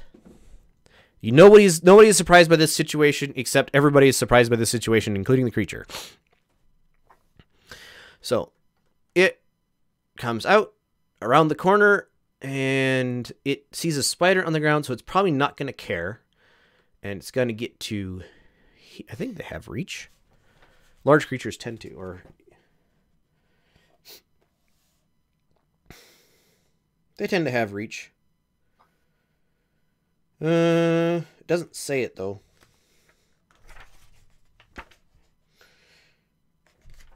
So... we'll go ahead and move it to there. And it's going to get a lot of swings. So it's coming at you, and as it approaches you, Morkosh, it's like lunging at you with both claws and its like teeth. So it roll that. It gets a move and full attack. Yeah. As far as I can tell. The DD. Rulebooks don't apply to giant monsters. Giant monsters do whatever giant monsters want to. And one of those. So a claw at 25, a claw at 16, and a claw and a jaw at 11. I have AC 16. So does the attacker win in this situation, or does the defender? I want to say the attacker. Beat wins. it. What's it? Meet it, beat it. Yep. So that would be 2 hits then. So it manages to rake your chest with both of its claws, but its bite like overshoots you and misses. So we're doing.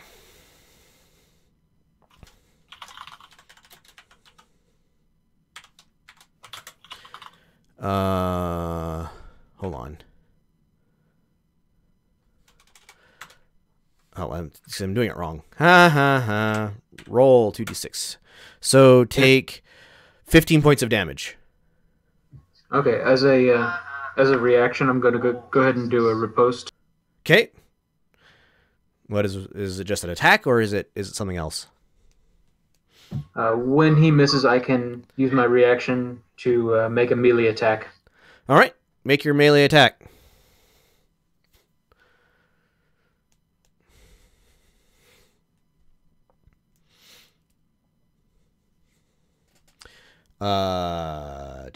That hits.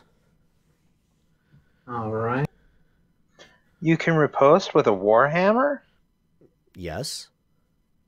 Don't know why not. That is awesome!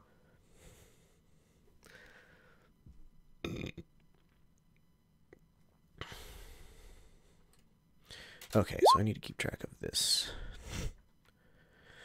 12 points of damage. So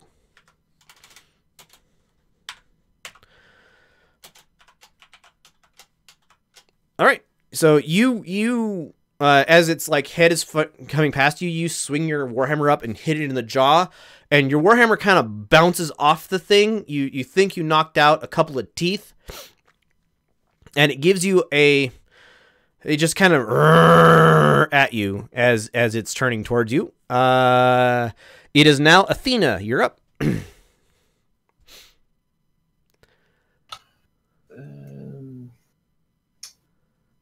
I'm contemplating just biting as the spider. Yeah, I'll bite.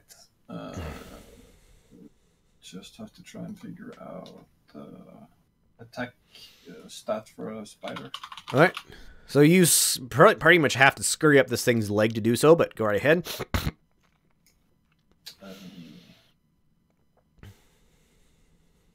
+4 to hit. Just basic.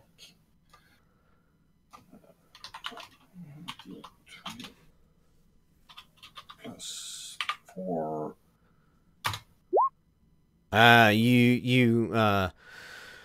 You go to bite this thing, and as it's moving around, you're kind of like and your like fangs like bounce off it, or like skid off the side of it, and aren't able to actually sink into its flesh.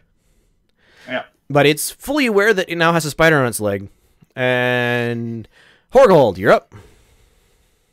As a bonus action, I try to hide behind that wall. Okay. Do we need to roll for that? Yep.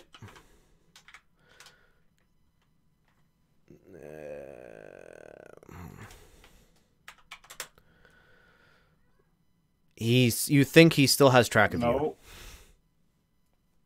Oh, wait, no, I didn't actually roll. Please. There we go. That's a better one. Okay, you think he lost That's you. a better one. Yeah. You think it lost track of you. Then I'll use my short bow to shoot him. All right, you have advantage because you have a friend in close fighting with it, and you are hidden from it, so Roll with advantage. With the advantage hits. And then I got 2d6 extra. Yep. Damage. So that's 3d6. Yep.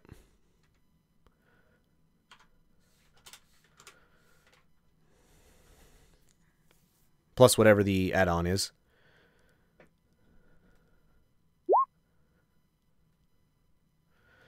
$17 damage. All right, you thunk an arrow pretty deeply into its chest. And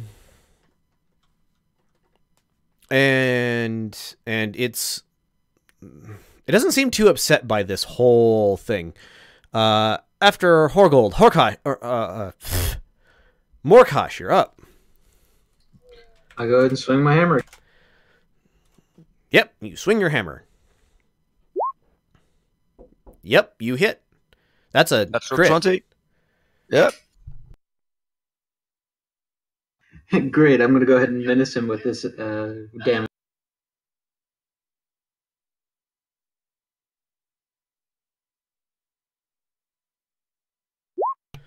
I'm sorry, what was that? Morkosh, you do... Okay, does 3 times damage with a warhammer on a crit? It's normally double, but my savage attack gives me 1 extra. Okay.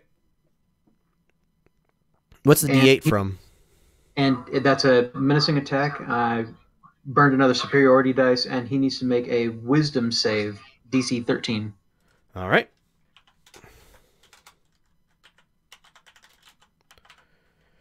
Wisdom. Why is wisdom? Yeah, no, that was not a success. You did Great. He now has the frightened condition.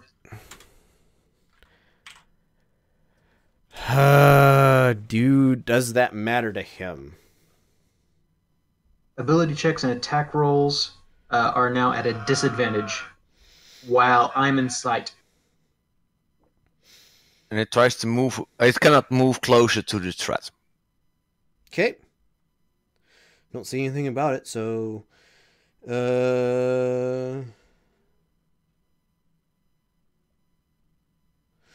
right.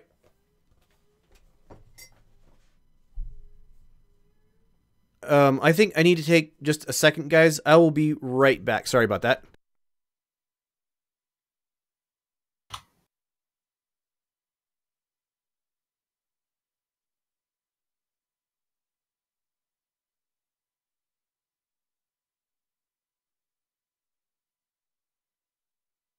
Frightened.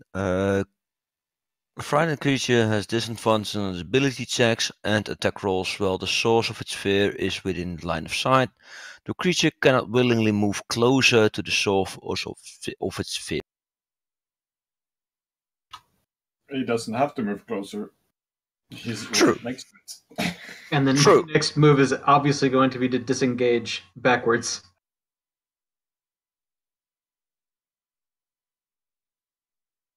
I'll be right back as well. Yep.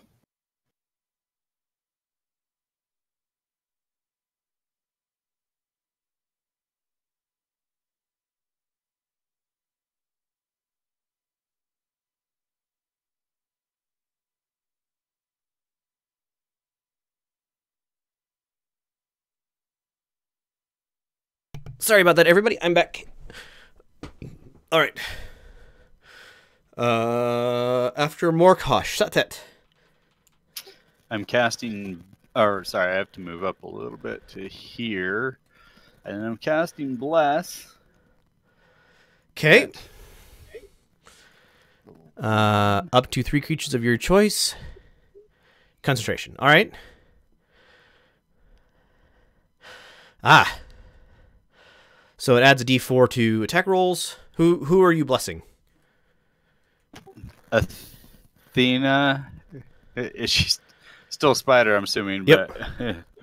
But, Morkosh and All right. You're blessing the rogue around the corner shooting bows, the guy in the front of him with a warhammer, and the spider on his leg. Well, there's not a lot of options here, guys. Oh, All right. After Satet, George, you're up. Sorry, not George. Alfonso. Magic missile. I hope I have these modifiers right. You don't need to roll to hit with magic missile. It just hits. It does however many d4s of damage, I believe. d4 plus 1 per something. Okay. I'm using it as a level 2 spell, so... It's more than 1d4 then. Is that 4 or 5? I can't remember. I think that's 4, because I think level 1 is 3, and each level adds 1.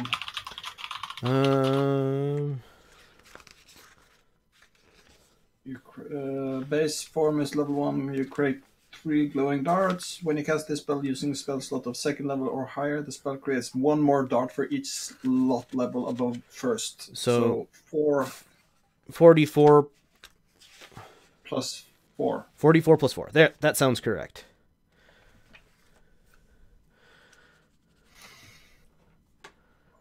Not 4d4 plus 1? 44. Well, No. it's 1 per bolt. So it's 1d4 plus 1 per bolt. So it's 44 plus Okay. 4. 16. All right, I gotta do a total here. And yep, not enough. All right. So your bolts slam into him, and like a great big chunk of flesh comes flying off of his thigh. Not that far from Athena, but you know, far enough to be distant. And as you guys are watching, after each blow, you're noticing that the wounds are closing back up almost as quickly as they're doing. So that is that. That is that.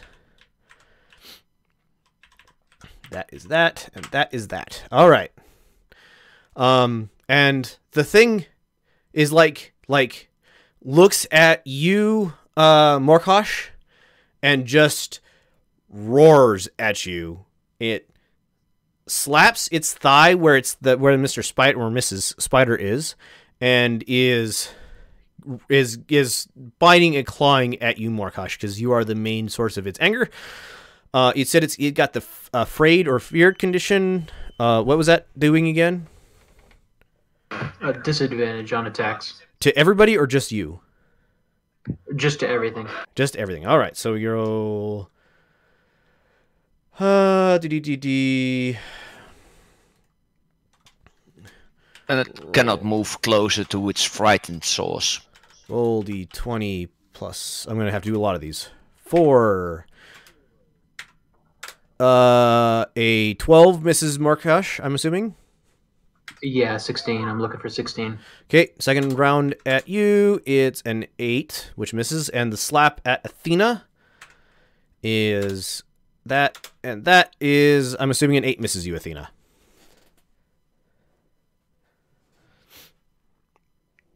So it spent a whole lot of time missing. So are we going to, just keep hitting this thing till it dies, or are we going to, like, put it in the wheat field and light it on fire? You don't... Should we start... Yeah, should we start rolling to find out how much we know about it? That would be a Arcana or Nature. And Athena, you're up. Wouldn't it be a roll to find out, to see if we know that wheat is flammable? No, it would be a roll to know that a troll is vulnerable to fire. You guys have never run into a troll before. Nature, That's 15. why. That is good enough to know that it is vulnerable to fire and acid. Also, you can't talk. Nope, not yet. So on each of your turns, roll if you have Nature or Arcana to see if you know what's going on. All right, Athena, you're up. Because I'm just thinking we light it on fire. You don't know that.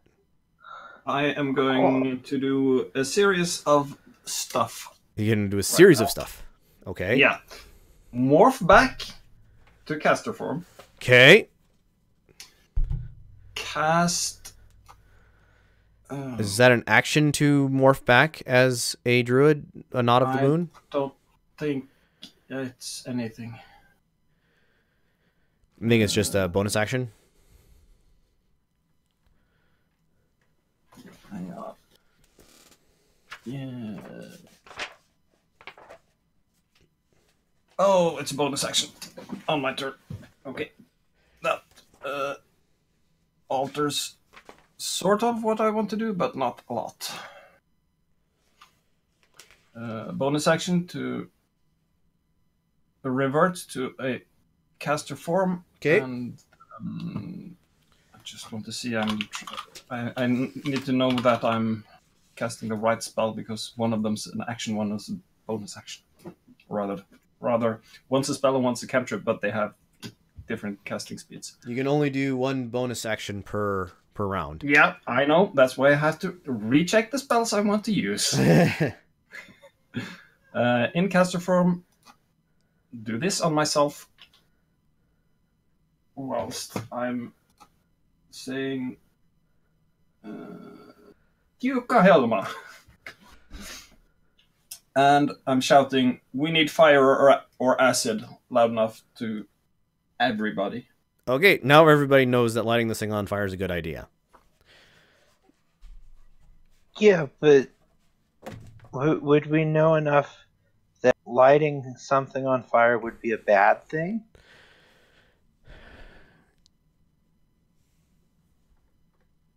You have never run into a troll before, and any fights you've ever been into, your first thought is not to light it on fire. Anyway, it's fine. You guys know now that fire is important. So you bark skinned yourself. Does he get a bonus action to try to hit you since you are casting in melee range? I am not sure. That would be need. That would Horgle or an Intertooth question. Yeah. It will give you disadvantage if you cast, and that's it. Okay. I thought. I'm looking it up for you for the future. All right. Well, we'll continue on. If it did get an attack, we'll swing that attack in just a minute. Horgold, you're up. It knows where you're at now. Also, your arrow kind of popped out of its chest and fell to the ground next to Morkosh.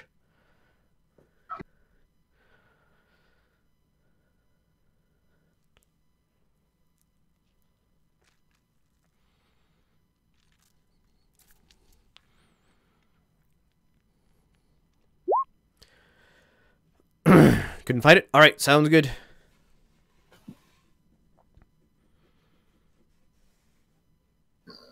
Makes it much less dangerous to cast in melee.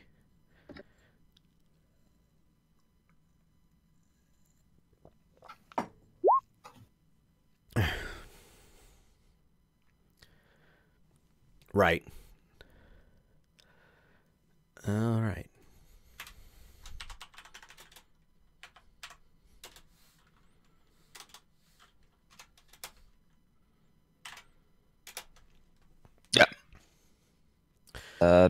You do have disadvantage on an attack roll within melee range with another creature. You only get an attack of opportunity when you move out of the reach of the creature. Okay. Horgold, you're up. So I know that fire hits it now, and the bolts do nothing. It's not humanoid. It didn't do nothing, but it's healing it. I mean, the bolt sank in and did a lot. It did a lot of damage. It's just obvious that it is actually healing that damage right now. But does it look humanoid, or it's got a head, 2 arms, 2 legs? Yeah, it's humanoid vaguely, at least. Really long, nasty claws, big, sharp, pointy teeth. So on and so forth. I've never seen it before, so Nope. I'm gonna try it. None None of you guys are familiar with it. It isn't. This is not a creature you would have ever run into in the city. You cast your spell. It is not affected by it. What are the walls of the farmhouse made of, and can I use the same hole in them that the troll made? Stone, and you'd have to get past him. You'd have to go through basically kind of around Athena, but yes, the hole in the wall is where I just put the marker down on the map, And apparently my stream restarted. It's fine here. Okay. But yeah. So the magic, you can tell, has no effect on the creature.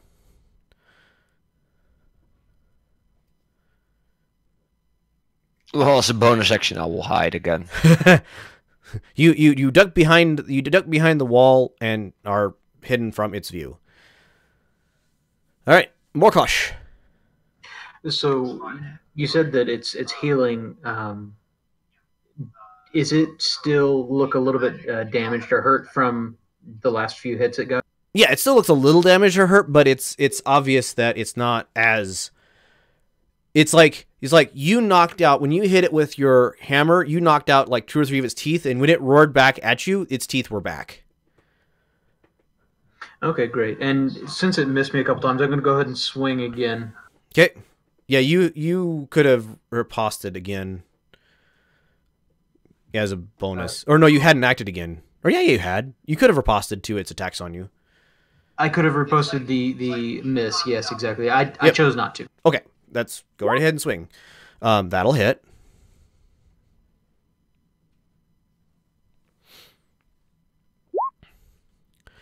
Doing that much damage. All right. How long does the fear effect last, or is it basically forever? It's while I'm in line of sight. All right. After Morkosh, Statet, you're up. I have to concentrate to keep the bless spell going, so Correct. I'll just be concentrating. You can cast a non-concentrate spell, I believe. Yes. Yep. And you can do whatever you want. You just cast another concentrate spell, concentration spell. and if you take damage, then you have to make a concentration roll. Yep. So you can cast a non-concentrating spell, or you could walk up and punch it. Or you could just stand back and keep blessing your friends. Okay, actually, I'm going to cast Spirit Weapon. Okay, that's not also concentrate? Doesn't say it is. Well, then it isn't also concentrate.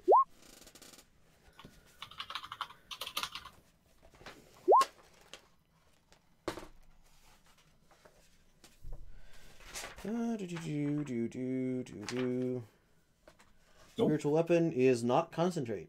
Okay.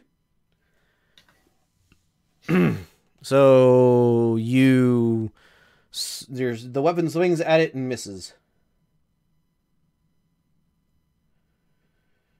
I think a melee attack a creature within 5 feet of the weapon on a hit. Okay, yep, nope, that misses.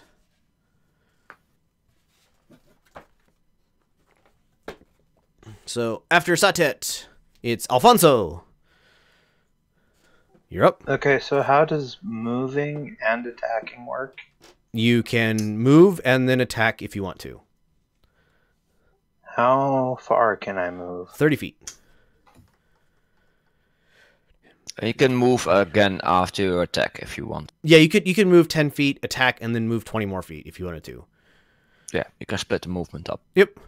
Is the 5, the 10, spiritual 15, weapon? 20. Does it have a token? I mean, do we get advantage if It does not count for like threatening it to. No, that's fine. I understand what you're saying. Yeah, it isn't ganging up on people. I cast Magic Missile as a 2nd level spell. All right, doing another 15 points of damage.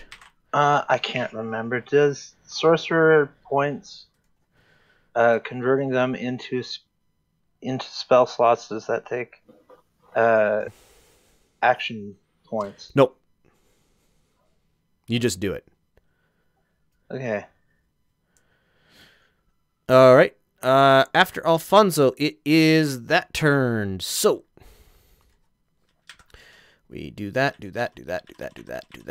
It is, at this point, the only wound that is remaining on this creature is the wound that Alfonso just gave it. All of the other wounds have healed. And it is fully healed again. Oh, it has a couple of nice new scars. And it is really upset at the thing that is making it afraid, so it's going to focus on the thing that's making it afraid now that it's got the stupid spider off its leg. So it has disadvantage, so roll. That's a miss. That's a miss. That is a miss. So, swinging and a miss, swinging and a miss, swinging and a miss. Two claws and some jaws.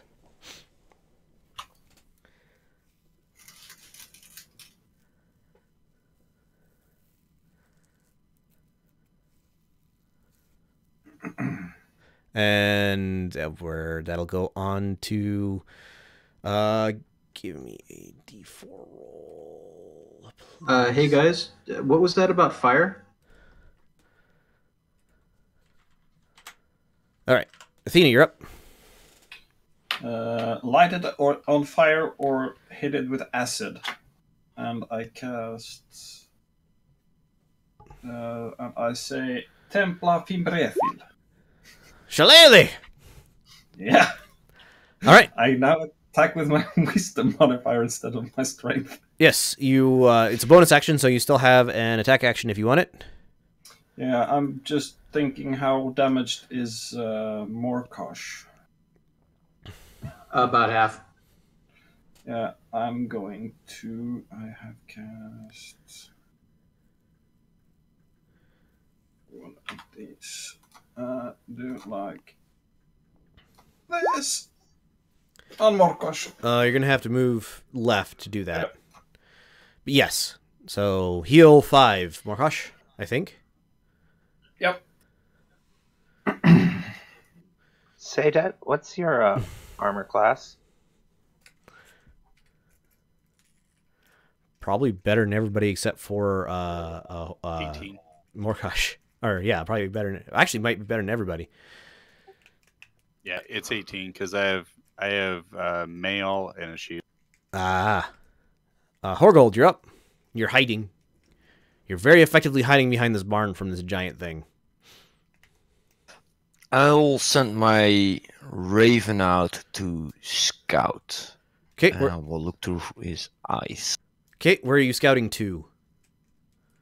I want to know if there are any other animals or creatures around, and what is odd about this place. Now, anything that brings me to attention.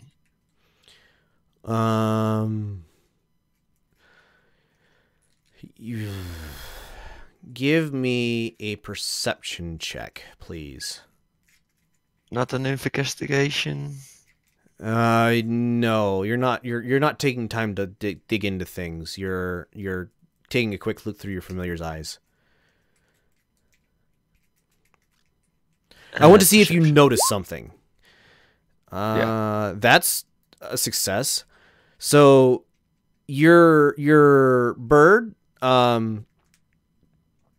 it flies around a little bit and hears something, not sure exactly what, and flies into the building that the troll came out of. This wall here is also in ruins, and this like bed or table and chairs and stuff are all kind of piled up against the wall.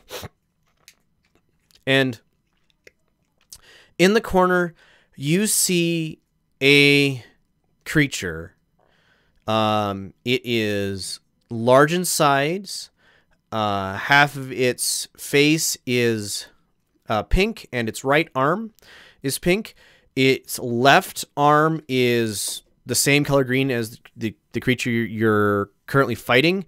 There are like open wounds all up and down the arm that are healing. The thing it's just covered in like the skin has been ripped up, and underneath the rents in the skin there are there's green skin growing in and filling it in. You weren't there for... Were you there for the attack on Athena's house? No. Okay, so you weren't there for that. This thing is like breathing heavily, and it is actively like healing right now, and as you see, it's like wounds healing up. It's the green is like progressing across its face, and it's like slowly going up its shoulder and starting down its arm. All right, Horgold, that would be you. Morkosh, you're up. Great, I'll swing again. All right, swing and miss.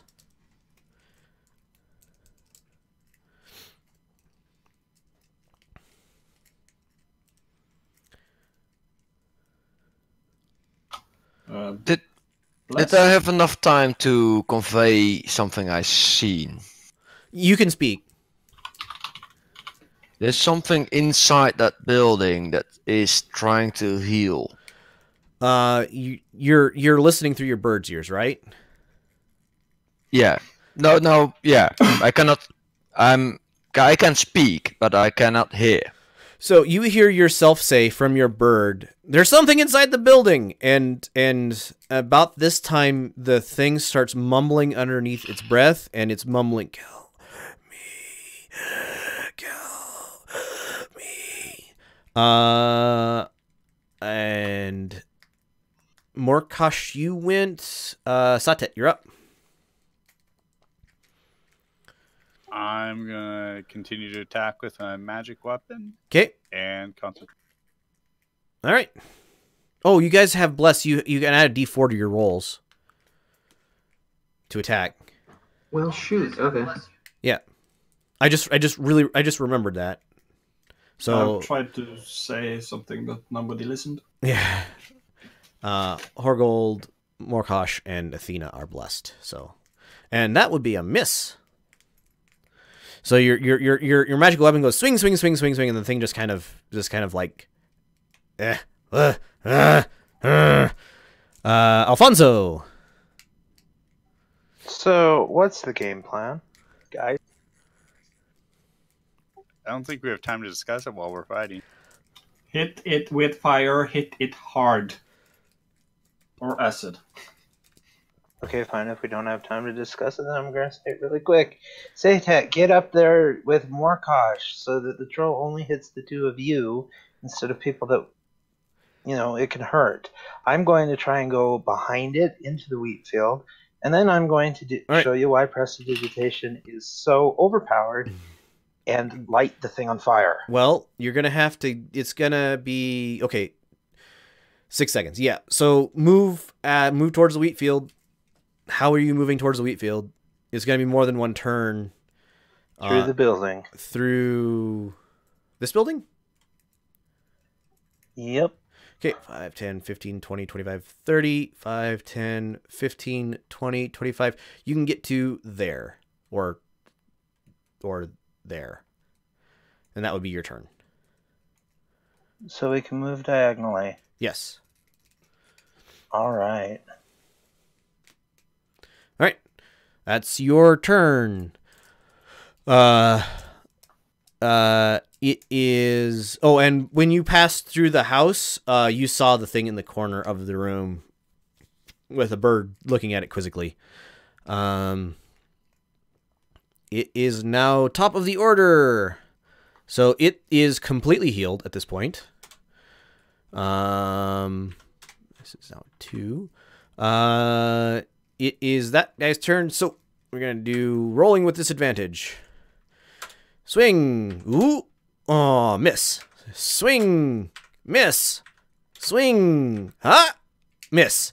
So, and just like the ground around you, Morkosh, is like getting ripped up. You're just like dodging this thing and like knocking its hands away from you, and it is just mad at you for the fact that it can't hit you. It's also apparently afraid of you.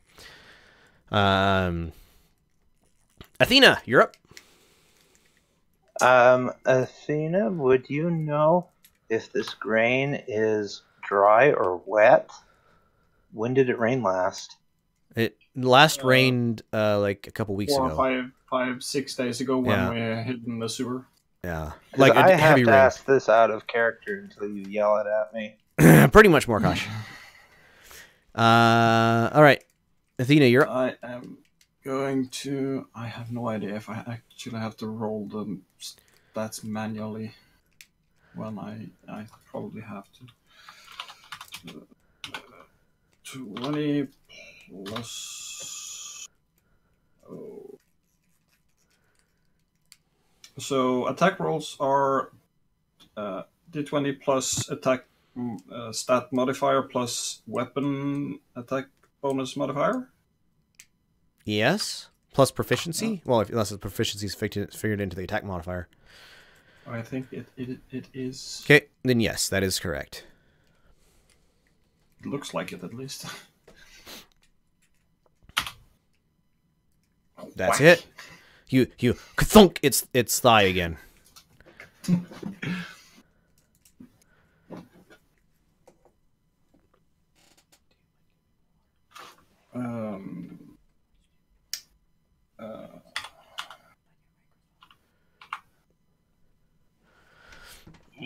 Okay.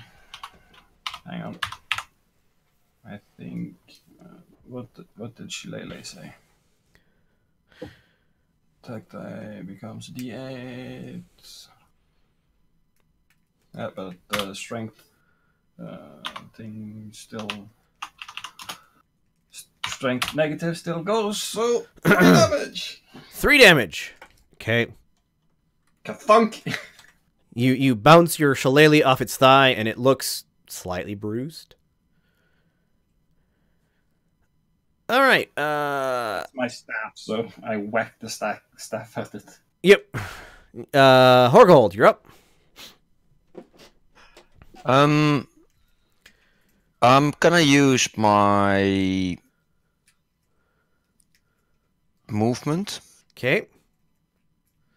and my bonus action to dash Okay. to get into the building. Okay.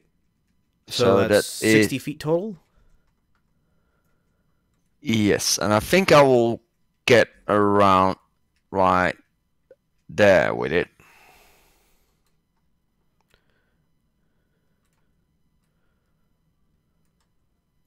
So you're saying you're about there with it?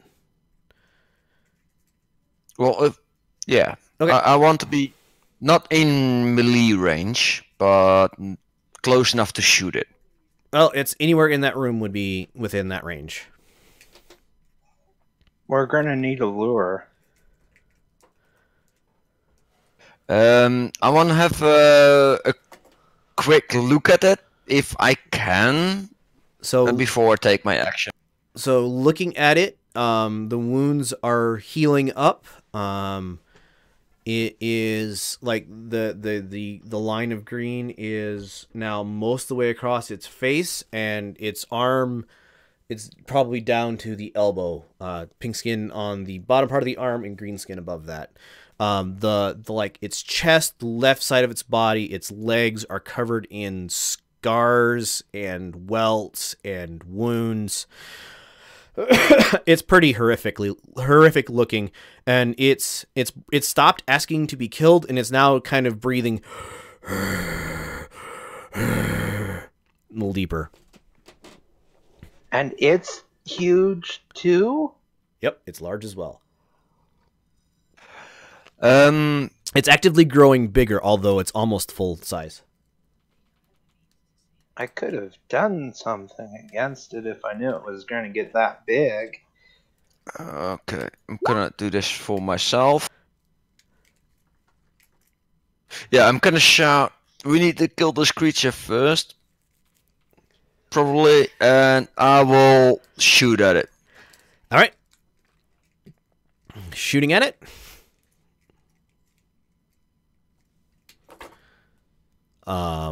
It's currently incapacitated, so that'll hit. Well, no sneak damage there, I think. No, yep, you get sneak damage Why? because it's immobile. It is a helpless foe at this moment. Okay, I'm not disagreeing.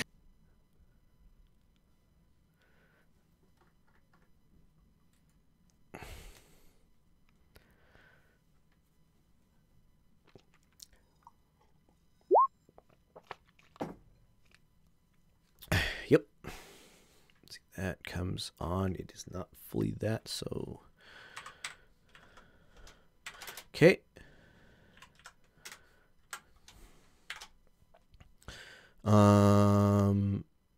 As your arrow sinks into it, actually that is the arrow sinks into its flesh, and the green jumps forward, like it's now completely covering its face, and it's now most of the way down its right arm.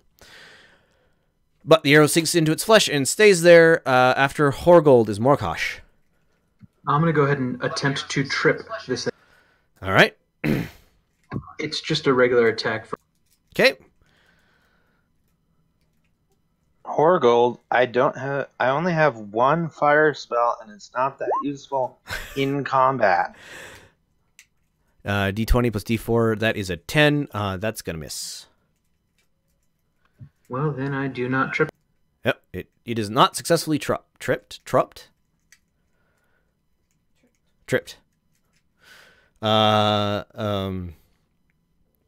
After Morkosh, Satet.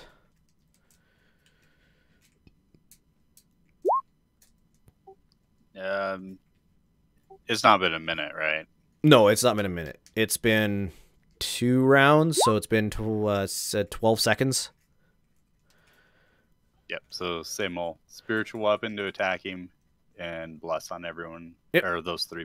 It is the spiritual weapon misses.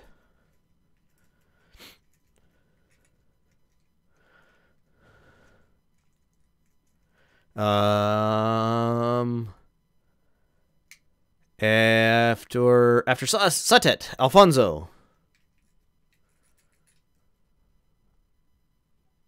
How close is that thing in the house to getting up? You don't know.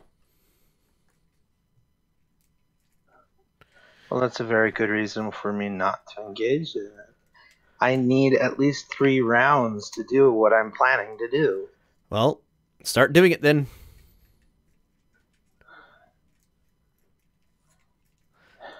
Three rounds, and I have to be in contact with what I'm lighting on fire. Yep.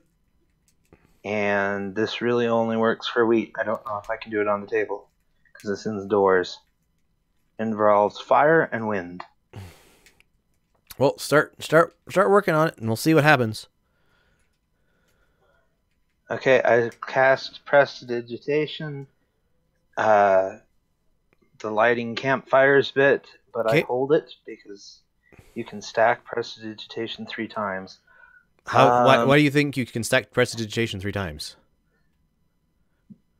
Because the rulebook told me I could. You can have up to 3 of its non-instantaneous effects active at a time. But the lighting of fire is an instantaneous effect. yeah, you instantaneously light or snuff out the candle, a torch, or a small campfire. Yep. So you can light a fire, and a fire will exist where you're standing. Well, crap, because I was going to make light something on fire and then blow on it twice. I mean, you could light 3 fires. Instant firestorm if it's on wheat, but here it's pretty pathetic. I mean, you can light the wheat on fire. You have to be but standing how next to it. How are we going to get the troll into it if it's already on fire? That's a really good question. I don't know how to answer it for you. You could run up next to the troll and try to light a fire at its feet. Yeah, but it's only a campfire. It's meant for lighting other stuff on fire. Environmental stuff on fire. Yep. Like wheat fields or, tables that have been smashed to splinters. Yep. The spell itself doesn't do any damage, but you can absolutely use it to light a fire. Yeah, that's what I was figuring. Yeah. So, I mean... Okay, what do we do now? Where do you... Are you going to light a fire, and where do you want it at? I was going to light it prepare to light a fire at the back end of the field, and then have everyone drag the... I thought we only had one troll. Drag the one troll into the field, light the field on fire, and then watch the troll burn. But now I have no idea. So if anyone else has ideas, they would be welcome. Does anyone have a torch that they can light and then start using it like a club? I mean, you might be able to find one. I don't know if anybody would have one on them. I'm kind of busy. I'm in combat with this guy, but yeah. How much oil does a hooded lantern hold? Quart, I believe. It's enough that if you wanted to, you could use it as a... Yes, you could toss it at somebody and then light that on fire. Well, no, I mean, like, an oil lantern, if you can dash it against somebody, would spread the oil over their skin. And then... Would an oil flask, could I do that? Yes, that is How do absolutely... I light it on fire beforehand? You probably would light it on fire afterhand. Otherwise, unless you want your hand on fire. Okay, but throwing an oil flask is a bonus action, right? That would be an attack action. Because you're trying to hit somebody with it. Oh boy, this is going to suck. Mm-hmm. Okay. Let's see how close I can get to that thing inside the house. All right. You can get right up next to it if you want to. You're plenty close for that.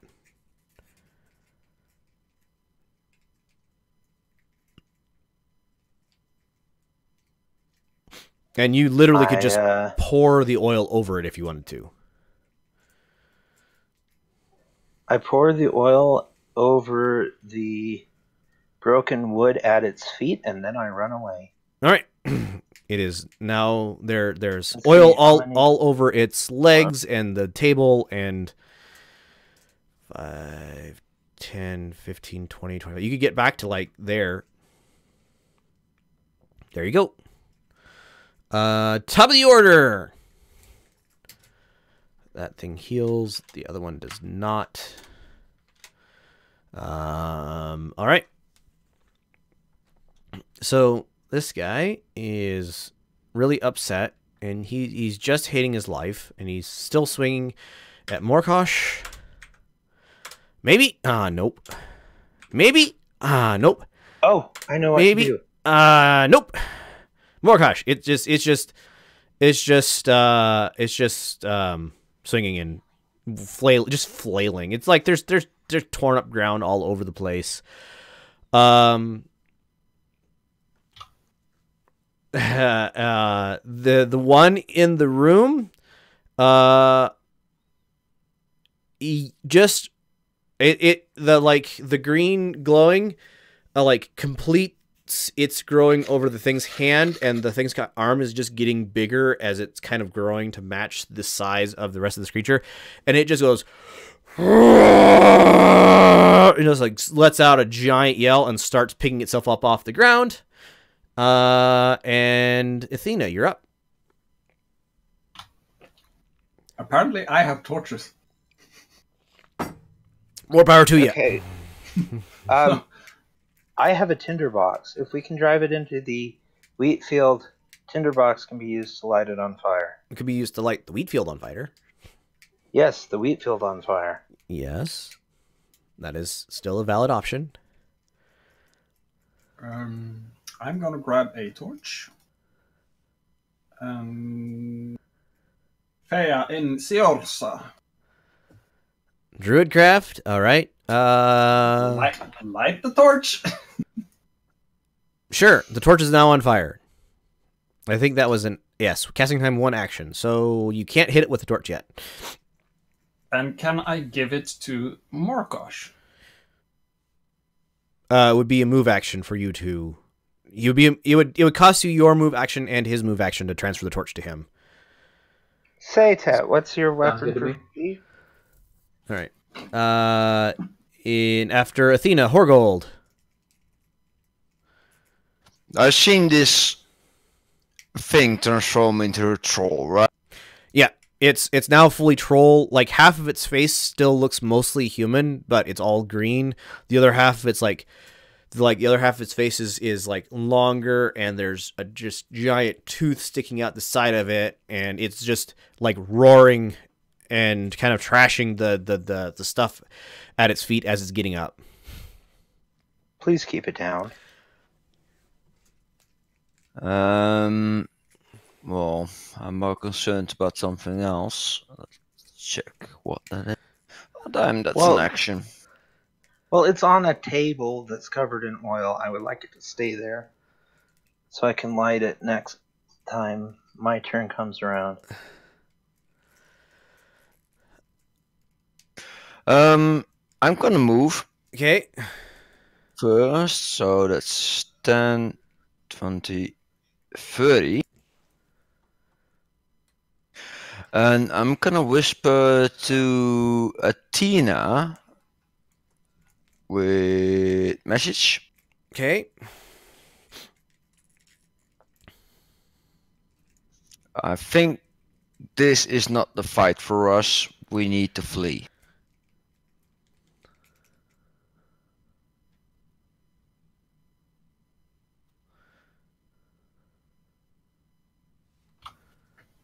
You get the response. I agree.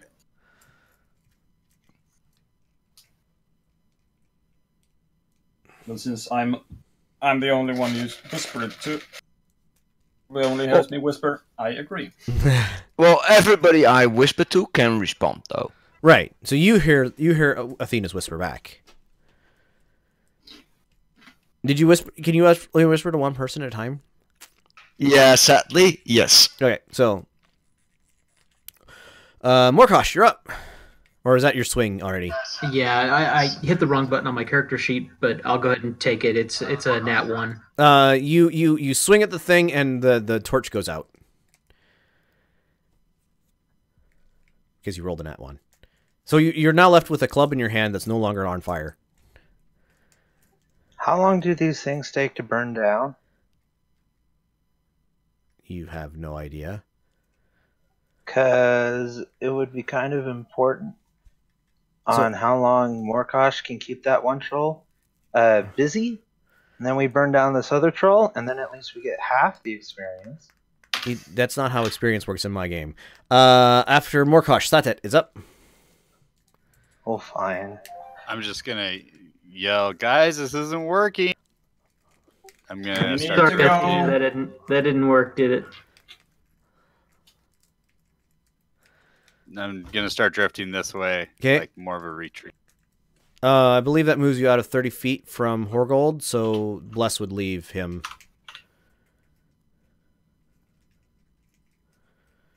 But Athena and Morkosh are still up with it.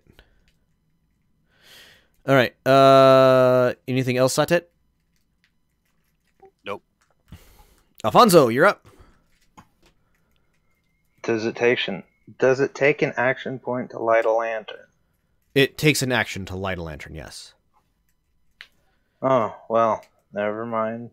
Killing a troll then.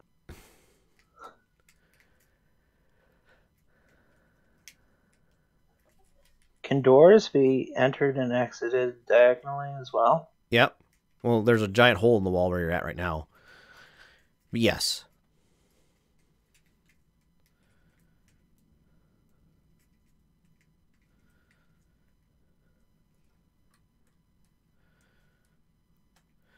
Five, 10, 15, 20, 25, 30. That would be, yeah, probably close enough.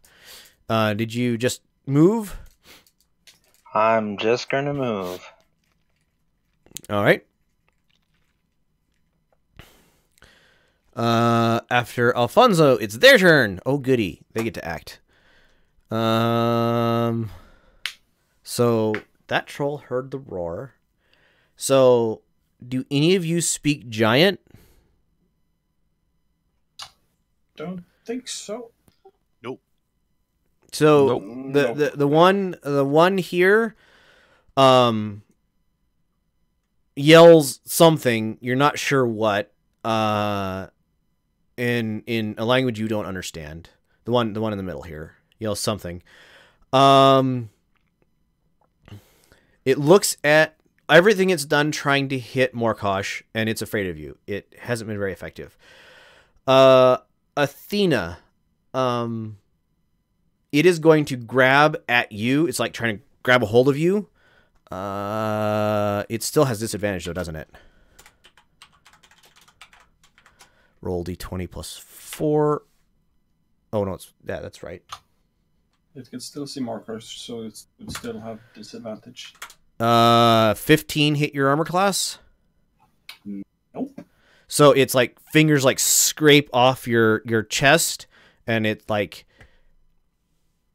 My barky skin saves me. Your barky skin saves you. It's unable to grab a hold of you. And then it starts moving this way. So bink. Attack of opportunity. Yes, you guys get attacks of opportunity. And this guy starts moving this way, about to there.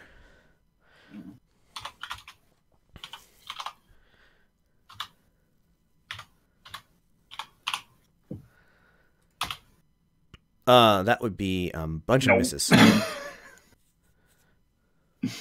Even used my bless. Yeah. All right. So that one. So the arrow wound of the second beast is starting to heal up.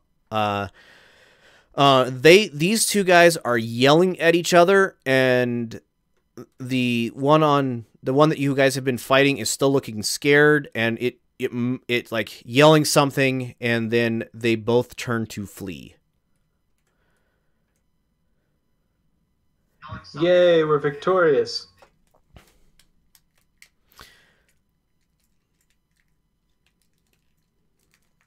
And Athena, I would like an intelligence roll from you.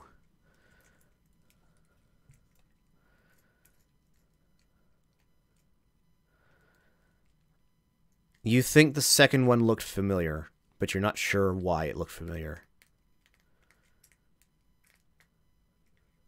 Like the half of its face that wasn't all spiky trolly looked familiar, but you're not sure why. And they start running into the distance. And now there are 2 trolls on the loose in the farmland. And we are out of combat. I wonder why they attacked us. I claim this farm in the name of I don't know what our name is. What's our group? Yeah, who needs healing? I do. I wonder why they're fleeing. Nature roll?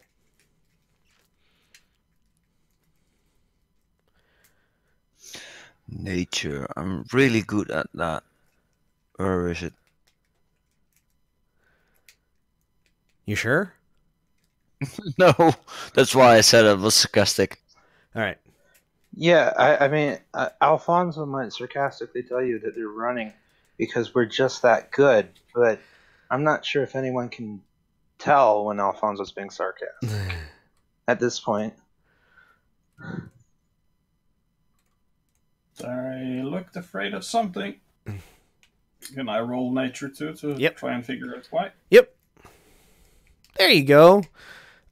You're pretty sure it's because Mama was scared and baby was able to flee. Right. Mother and baby running because mother was scared. Yeah. By the way, there's no like gender to either of these creatures. Nah, just big dude was scared, little dude could run, they ran. Yep. Okay, so you guys start exploring around the farm. This place is a wreck. Inside of the main house, there's like a pile of half chewed on bones, some of which are animal, some of which are human. There's just detritus all over this place. This place is completely wrecked. You're not sure how long these creatures were here, but by the look of the spore around and everything else, it's probably been 3 or 4 days, maybe 2 or 3. You're not 100% sure. Athena, as you guys are like, finding bodies, one of the heads that is still here looks really familiar. It looks like one of the 2 people who assaulted your shop. Yeah. Well, he's dead. Very. Join it for me. Is that one of the names we got from Orca? Yeah. Yep. Yeah, by the look of his hair and face, it's like, oh yeah, that's this person. That's the one that climbed in the window. Yep. See what that got him. There is near the wheat field. You guys, as you're looking around, there is the remnants of some sort of spell. Spout completely faded away. There is that is the magic you detect here, other than like simple things like on the barn there is a pest ward spell cast. The like magic you're picking up is, I said it earlier and I don't remember what it was. Conjuration. And after a while, you're fairly certain that it was a circle of teleport. Or teleportation circle. I can't forget what the official name is. Basically allows mass transit of people. Yeah. Great. Now, just... well. You are fairly sure that you guys don't have the expertise, but you could hire somebody who could figure out where this went to, since you have the location. It's got about a day left before it's too faded out to allow that. So, what's this junk in the barn? It is piled like detritus and farm tools, and it looks like somebody basically emptied out as much of this barn as possible, and just kind of pile it all up in the corner and along the floor.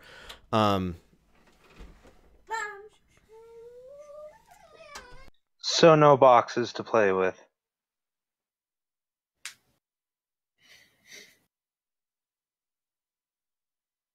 I will write a note to Natasha or Carlot, and I will bind it to my raven and give it the command to fly back to the city to get somebody to investigate the teleportation spell.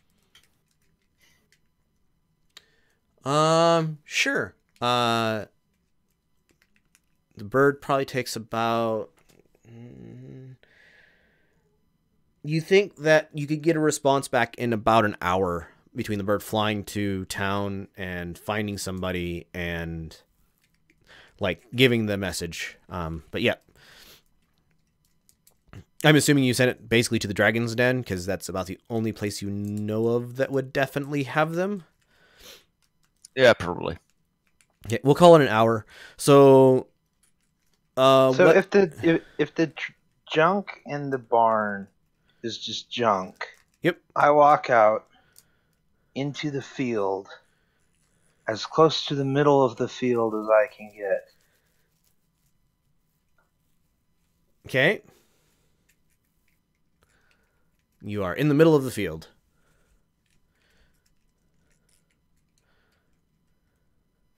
I think he's gonna sulk because he didn't find any valuables. And I cast Thunderwave. Okay, that's very loud. In the far distance, you hear a. So you like this knocks down. This knocks down the wheat around you. Yeah, and I break out giggling. And in the far distance, like, you hear a roar. It's kind of a worried roar, I guess. You're not sure.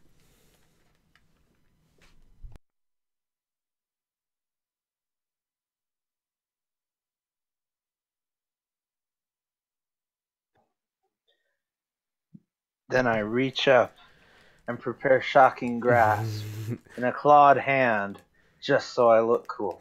All right. Take your victories where you can get them.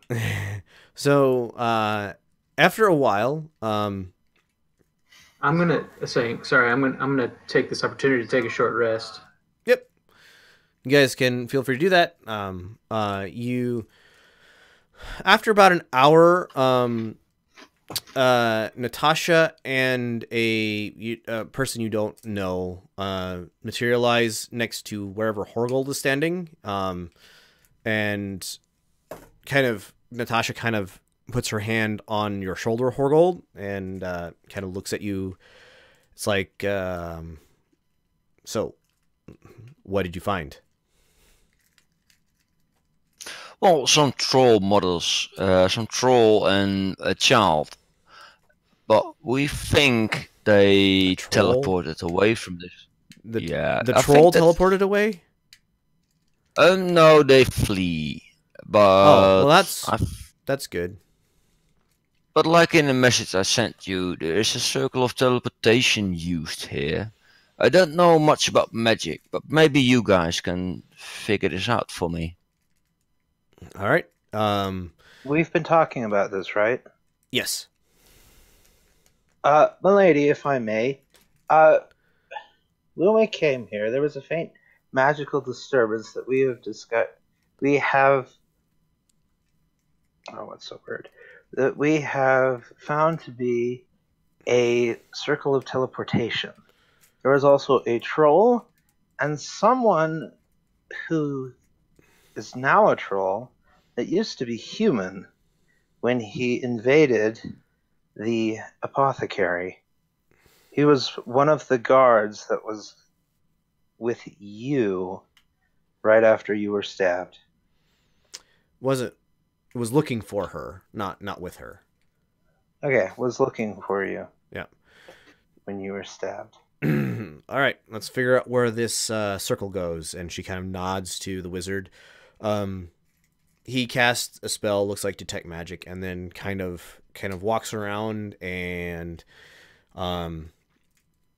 does some stuff, and then it's like, well, I'm not exactly sure where it goes, but he kind of makes a motion and says something and just kind of like stretches his hands out, and on the ground in front of you is now a glowing circle. He's like, paths forward, and that is where we'll end it for the day. Why would you say he's going to end it for the day there? That's me ending it for the day. All right, well...